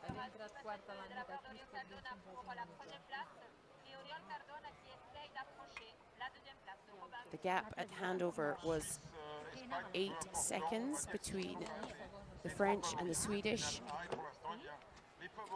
And with Thibaut Anselmet taking off the skins, closing the boots, fixing the bindings, taking off the skins, and he's off very fast transition again from these very top athletes. Indeed, Switzerland in behind him, followed by Spain. And when you talk about these transitions, Mireia, you know, it looks like a blur, but there's so many tiny aspects to get right. That it becomes, as you say, repeat and repeat and repeat until it's absolute muscle memory. Exactly. These athletes have maybe do 1,000 transitions per year or more to train them. So it's as important as training the uphill or training the downhill. The transitions are a key part of this kind of races, so short and so explosive. So good transitions can give you a lot. A bad transition also can take you off a lot. So transitions are as important part of the training as anything else. And here we have Robin Bussard in behind Thibaut Selmé, Oriol Cardona-Coll with his distinctive left leg up to take his ski off, and it is a good gap there for France, but absolutely everything to play for here in the first lap of the men in the final A, and the crowds are going wild for the French team as Thibaut Selmé comes past. Of course, we are right on the French border, and we can see a really great crowd have gathered here. It's World Championship week. It is the first time we are going to see some Olympic quotas filled, so everybody is quite rightly exceptionally excited as Oriol Cardona-Coll seems to have overtaken Robin Bussard as they come up to this next transition. Oriol Cardona-Coll going a race from left to more, and on the left screen we see Paul Verbenac on grey that has lost a skin when he was going off the transition, and he has had to stop and put it again. We have seen him on the left screen. Really a pity, because Austrians were doing an amazing season, and today's relay they are having a bit of more hard time. And we see Oriol on the right, Thibaut Selmé and Oriol on the right track. Oriol that usually is very, very strong on the foot parts. Robin Bussard just behind Oriol, trying to close this gap with Thibaut Selmé and trying to give us a lot of excitement until the very end. Yeah, and a very different size and build from those two athletes. Oriol Cardona-Coll, very tall, long legs. The Bussard twins, quite small and compact. And quite often you can see a difference in the boot part in terms of build and leg length and so on. But Robin Bussard there was absolutely right in the heels of Oriol Cardona-Coll. And there he is, indeed, right behind him. Yes, usually Oriol is very strong on foot parts, but here we saw that Robin Bussard was just trying to fight this foot part too and not letting him go, as he knows that if he lets him go, then it's very difficult to catch him. Indeed. It is final A at the ISMF World Championships here in Morgins, in the beautiful canton of Valais in Switzerland, right on the French border. We are on the first lap of the men. The women have already done one lap. This is Thibaut Selmé of France doing his transition to skiing and heading down to hand over. Not to hand over, I beg your pardon. He's heading down, and he has hot competition right behind him in the form of Oriol Cardona-Coll of Spain and Robin Bussard of Switzerland.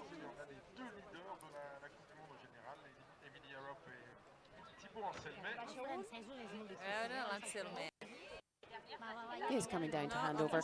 I was having a moment of madness there. I've got so excited, and here he comes, Oriol Cardona-Coll. Just Thibaut Selmé. Just feels like no time at all, Mireia, since we saw the last handover. They're so fast and efficient.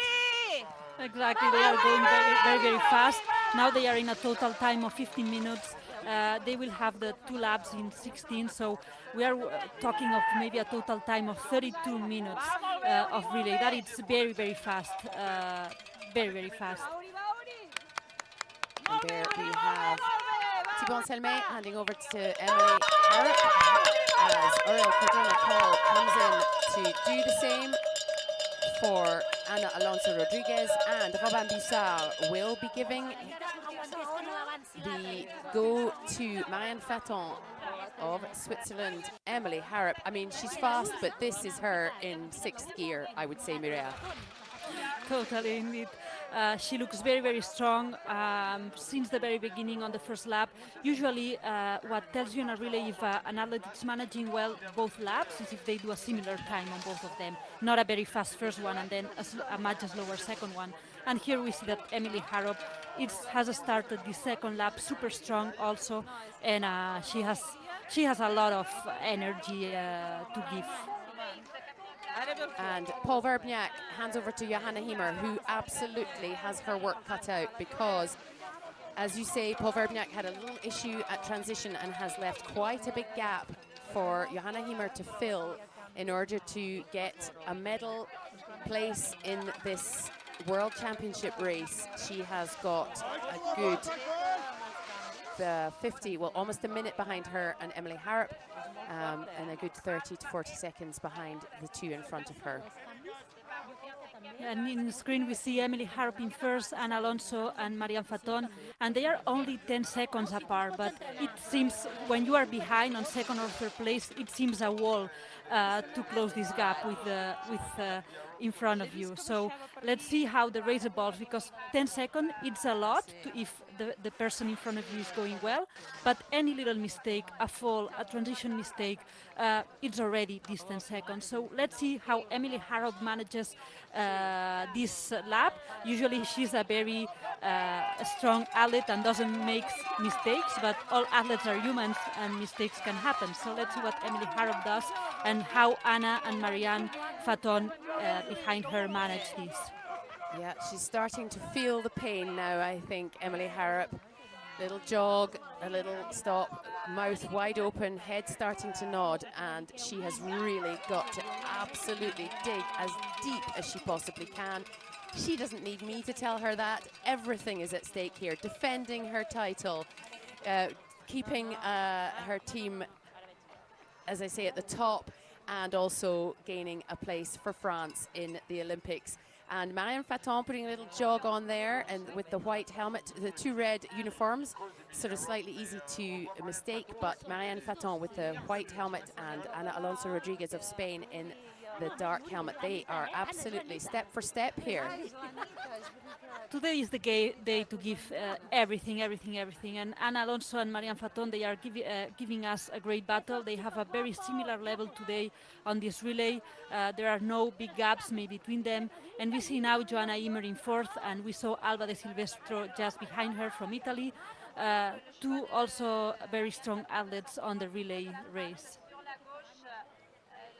Indeed, and remembering that this race, this discipline is so new, relatively speaking, compared to all the others. It is only in its fourth season, and a lot of these athletes have had to adapt from either sprint to slightly longer, or certainly in the case of Alba De Silvestro, from being a very accomplished endurance long distance athlete to being a much faster discipline athlete. Yes, totally. Here in the relay, what I like is that we can find athletes from both worlds. From the sprint, that it's super short, it's a 3-minute race and very explosive, and also from the individual races that are longer races, 1 hour 15, 1 hour 30. And we find athletes from both top athletes on relays. We can find from both disciplines, as Marianne Faton, a sprint world champion, or Emily Harrop, that also is very strong on a sprint, but on individual, or maybe Anna Alonso, that usually in individual she's one to follow on the first places. Indeed, and here's Emily Harrop, skins on. Oh, little fumble at the top there. Pressure is mounting, that is for sure. And while the sort of all the steps that need to be done they all need to be done, you can see very slight differences once you understand. But you saw there that Emily Harrop does this bit first and the next bit first. I won't go into too much detail, but it is absolutely key not to make any mistakes at this stage as Emily Harrop heads up her final ascent of this final. Absolutely everything on the line now, because the Spanish and Swiss teams are closing, and really this is very exciting. Yes. It's very exciting. Emily Harrop is starting to look a bit tired for her movements with the head, how she balances the upper body. She's starting to look tired, but she knows that now it's time to push. And behind, Ana Alonso and Marianne Faton, that are giving us an incredible battle. And that for what it seems right now, if they don't make any big mistake, it will all be decided on the last lap with the teammates. And what's so great is that all three of these teams, they are equally matched in their men and their women. Their female and male athletes are matched relative to each other. So there's nothing we can say, oh, well, if so-and-so is taking over. you know, it's going to be a sure thing. No, we will not know, as you say, until these women have finished and their male compatriots have taken over. Yes, they are all very competitive teams, all of them. So even Emily Harrop, that has a bit of a gap between now Marianne Faton and Alonso behind Marianne Faton. Even the French team doesn't have the victory assured because Oriol Cardona from Spain and Robin Boussard from Switzerland, they are very strong competitors. What we see now here, this transition, putting skins on the skis, it's a transition that it's a bit difficult because athletes are tired, and now putting the boot on the binding, like clipping the boot on the binding, it's super difficult with a high heart rate. And we saw here Emma Cook-Clark that had a little bit of a difficulty as it's a very difficult gesture. Ahead there, she was just ahead of Mariana Jegorčíková, who we know is unbelievably fast in her transitions, former world and European champion in the sprint. Emily Harrop there. Felt like she took a big breath there and said, right, this is it. The last part is upon me. I must just get up here. Come on. You could almost feel her saying, come on, Emily. As we see here, Johanna Hiemer at the top there, at the top of our screens. Albert Silvestro with the black and white helmet, and Tove Alexandersson absolutely powering through that field again. Yes, Tove is an incredible athlete. She has an exceptional quality. So once her teammate is a bit more experienced on relays, they will be also a team to have very present and in mind. Oh, and look at this. Emily Harrop is looking absolutely pooped. Marianne Faton has had a second wind and is just powered up there past Ana Alonso Rodriguez into this, and it's going to come down to the skiing and the men. Emily Harrop is just absolutely cooked. She looks like she literally gave everything. Marianne Faton has put a good gap between her and Ana Alonso as they race down here, and it is about to become even more unbelievably thrilling. What an incredible race from Marianne Faton. Emily Harrop, that is starting to look tired. She hasn't been as fast as usual on this last transition, taking skins off the skis to do the downhill. And Marianne Faton, that has seized this, has taken this opportunity to close a little bit the gap. What a second lap of Marianne Faton, closing this gap with Emily Harrop and being even faster than Emily Harrop on the transitions. That this is not an easy thing to say. No, and so it is all going to come down to final transitions, and then how... Oh, and Marianne Faton, what a transition! Oh my word! Unbelievable. Marianne Faton of Switzerland gives Robin Bussard the lead as Thibaut Anselmet 100% has his work cut out. Oh my word, Mireia. Wow, what has happened here, incredible. She had, Emily Harrop had 8 seconds over Marianne Faton, and Marianne Faton in one transition, putting the skins on, she has passed Emily Harrop, an incredible athlete on transitions too. Unbelievable. As Oriol Cardona Coll of Spain will not be taking this lying down. He has a 25-second gap to make up, and we know he can probably give it an unbelievably spectacular shot. But Thibaut Anselmet, I bet he wasn't expecting to be second out of transition. That is for sure. Wow, this was incredible. Marianne Faton, we saw her on the foot bar with Ana Alonso, with Emily Harrop still with a little gap. So Marianne Faton did a super fast end of the second uphill from the foot bar to the finish line. She put another speed, I don't know from where, and she closed the gap with Emily Harrop, but not only that, she put Ana Alonso 20 seconds behind, which is a big word. So now the battle is here between Robin Boussard and Thibaut Anselmet. Let's see, Robin Boussard that has done an amazing season on all the relays he has done. Let's see what they will do. And Oriol Cardona, that it's also super strong athlete, but he has 25-second gap, which is quite a lot. But let's not discard him because he has demonstrated multiple times that he is able to of the best. Indeed, and Robin Boussard there keeping a good distance between him. Let's not forget, Robin Boussard is still an under-23. He is in the running for an individual, he will hope later this week, a sprint title in the under-23s. And so he is younger, he is obviously an exceptionally experienced athlete, but much younger than the two men currently hunting him down on this mixed relay course here in Morgins.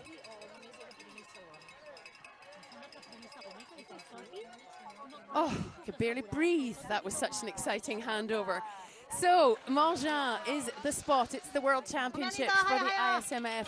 We are on the final lap of Final A. It is all to play for. The World Championship title is at stake. The current world champions have been pushed into second place by the most spectacular second half of her second lap by Marianne Faton, and giving Robin Bussard the lead over Thibaut Anselme and Oriol Cardona-Coll. Certainly, perhaps not my prediction, and still a long way to go, but Robin Bussard here into transition, and he needs to keep it so tight.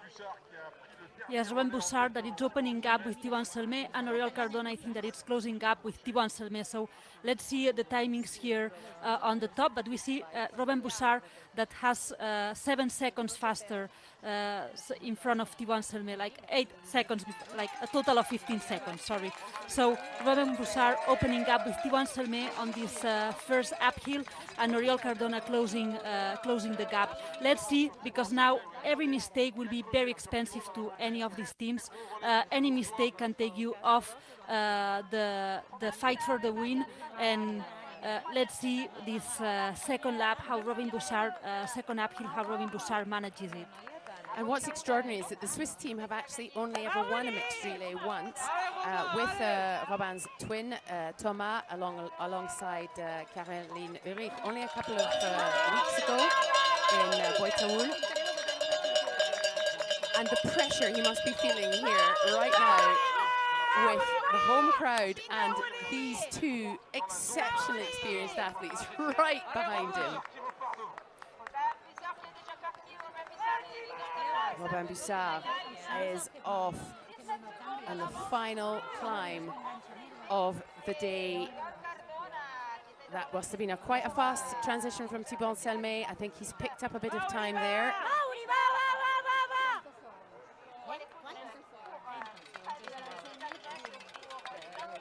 But Robin Bussard, between the first from the handover where there were only 2 seconds, he's gone to 14.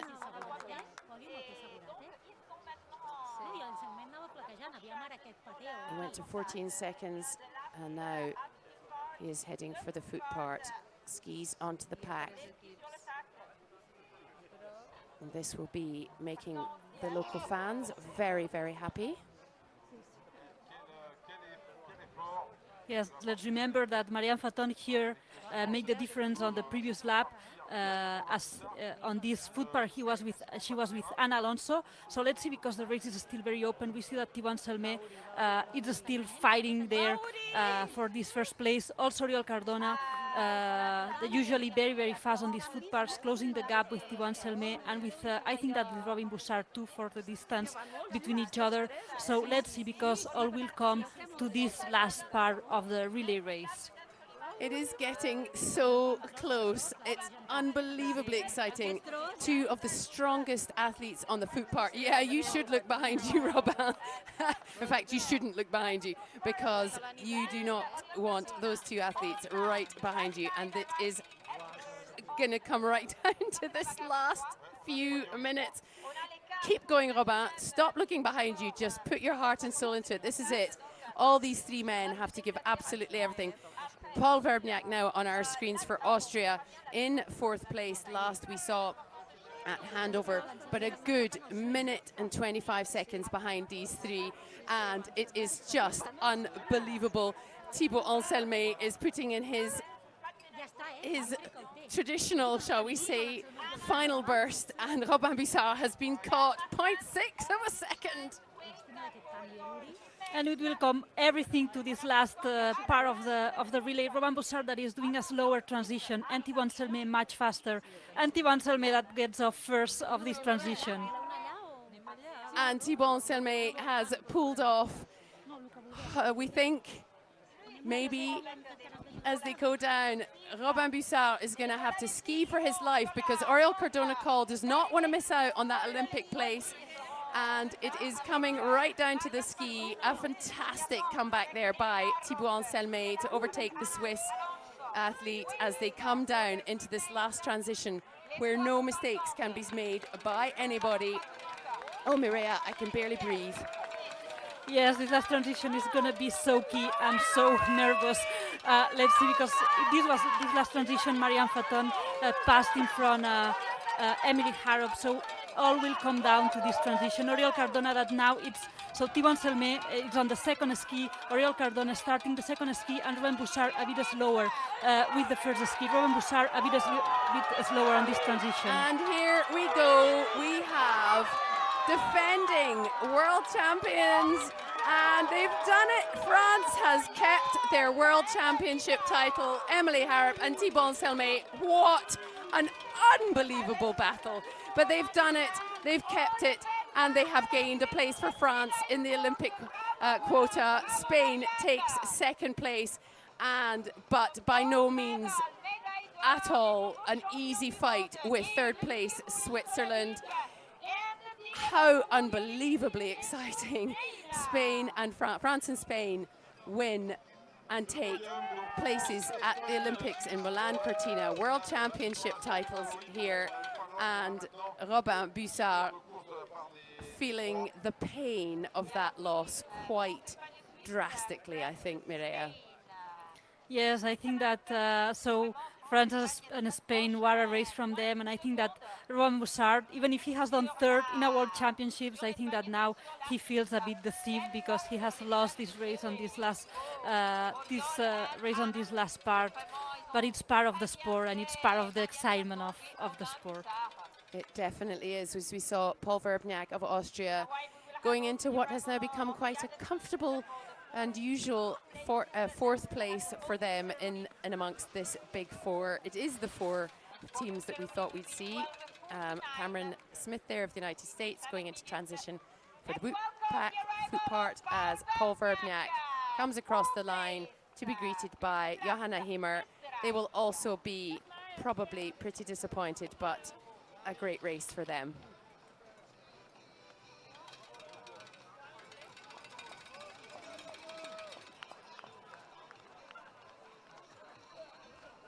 And the German team in the shape of Finn Hirsch coming into this final transition.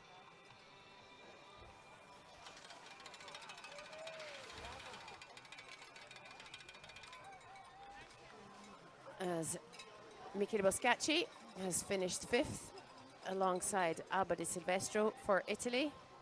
Italy, of course, already guaranteed a spot as host nation of Milano Cortina, but they are now fifth in the World Championships.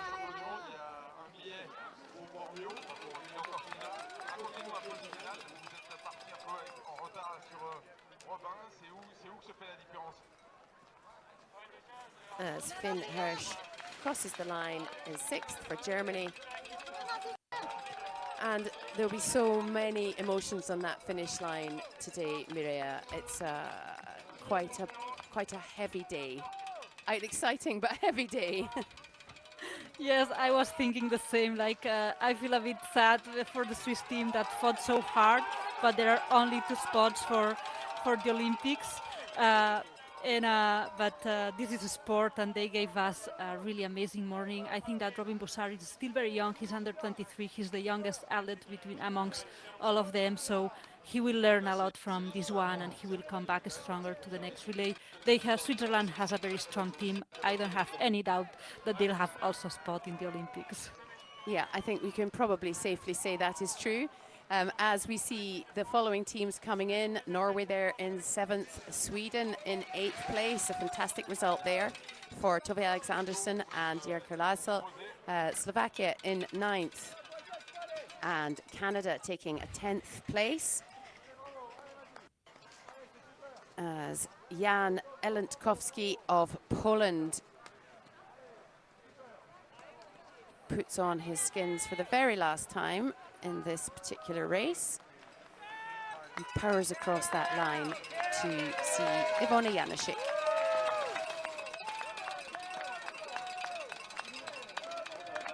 And has given it his all. an unbelievable atmosphere here in the Swiss Alps. Beautiful, beautiful day. Cameron Smith of the United States picks up his poles, powers across the line, and that brings us to the end of the final A at the World Championships here in Morgins on what has been, quite frankly, a breathtaking day of racing, Mireia. Totally, totally. It has been amazing, amazing, amazing, the battle that the first teams have given to us. But not only that, all the teams in the A final, on the B, we have had also an amazing B final. So what a day for the ski mountaineering. France retains their World Championship title. We've only had 2 World Championships with a mixed relay, and they've won them both, Thibaut Anselmet and Emily Harrop, showing that they are the world champions, and deservedly so. Both of them, the leading world athletes in their discipline, in their men and women. Spain takes second, ahead of probably a quite disappointed Switzerland after a phenomenal race, keeping us all absolutely 100% on our toes all the way through. Johanna Hemer and Paul Verbniak of Austria in 4th. Italy take 5th. Germany, Norway, Sweden, Slovakia, Canada, Poland and the USA make up the rest of the teams in this final A in the World Championships here in Morgins, and every single one of those teams can be unbelievably proud of what they have achieved today.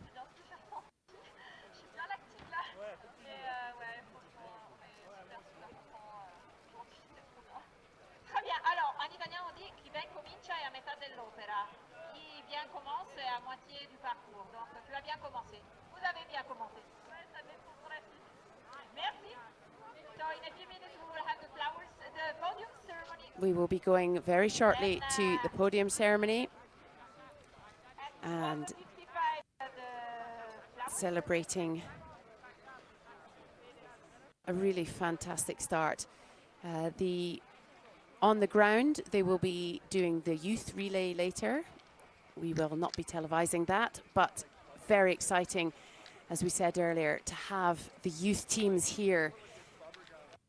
So many of them from so many countries and able to compete alongside many of their heroes. I know from personal experience that it means so much to so many of these young athletes to see some of their ski mountaineering heroes not just there, but actually racing on the same terrain, exactly the same course, Mireia. Yes, this is a great opportunity for the youth, not just racing on the same course, but also sharing all the week with all the senior athletes. And World Championships are an incredible week for any sport, and in ski mountaineering I know that even more, because we have all these, we have all the teams and all the teams with the youth, with the senior, and sharing all the week and all the different races and supporting each other. World Championships are a very special event on an athlete's heart.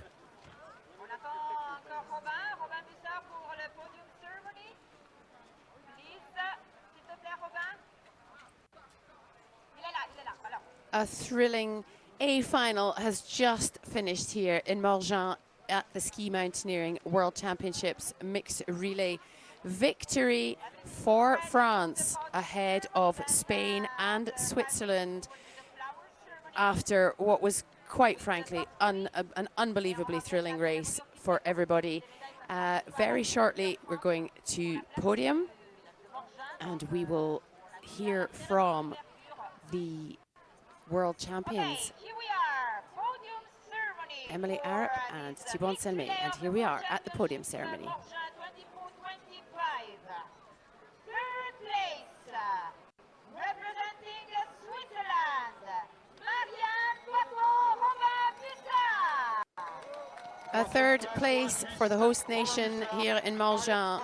It is a bronze medal in the World Championships, but I think we can see from their demeanour that they had hoped for so much more today. But a fantastic race for this duo who haven't raced that much together and have so much still to go.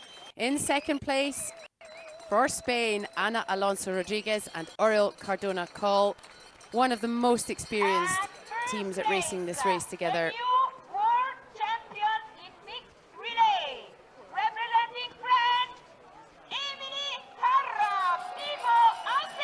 And defending their World Championship title is, for France, Emily Harrop and Thibaut Anselmet, the world #1 man and woman, taking top of the podium here, meters away from their home country.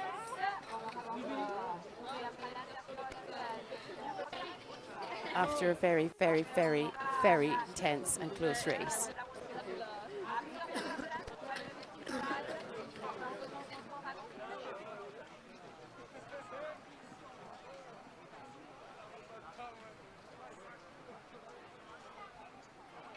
That is the podium here at the World Championships in Morgins in Switzerland.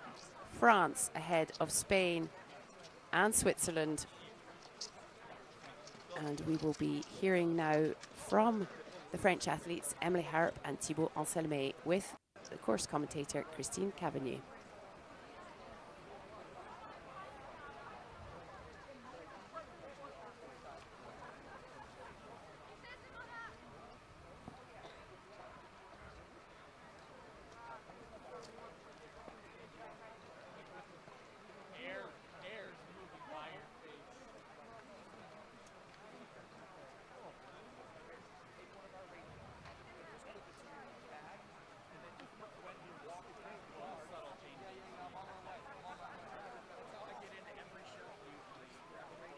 Team France with Emily Harrop and Thibaut Anselmet, the new world champion 25 here in Morgins. Emily, it was not an easy race, a very tough race from the beginning to the end with Spain and Switzerland. What was your laps? Yeah, for sure. We knew that those were the two teams with who we had to fight really hard. Up to now, it's been a few World Cups where, they got the better of us each time. And so today we really wanted to go in with a new strategy and really give it our all from the beginning to kind of try and create a bit of a gap.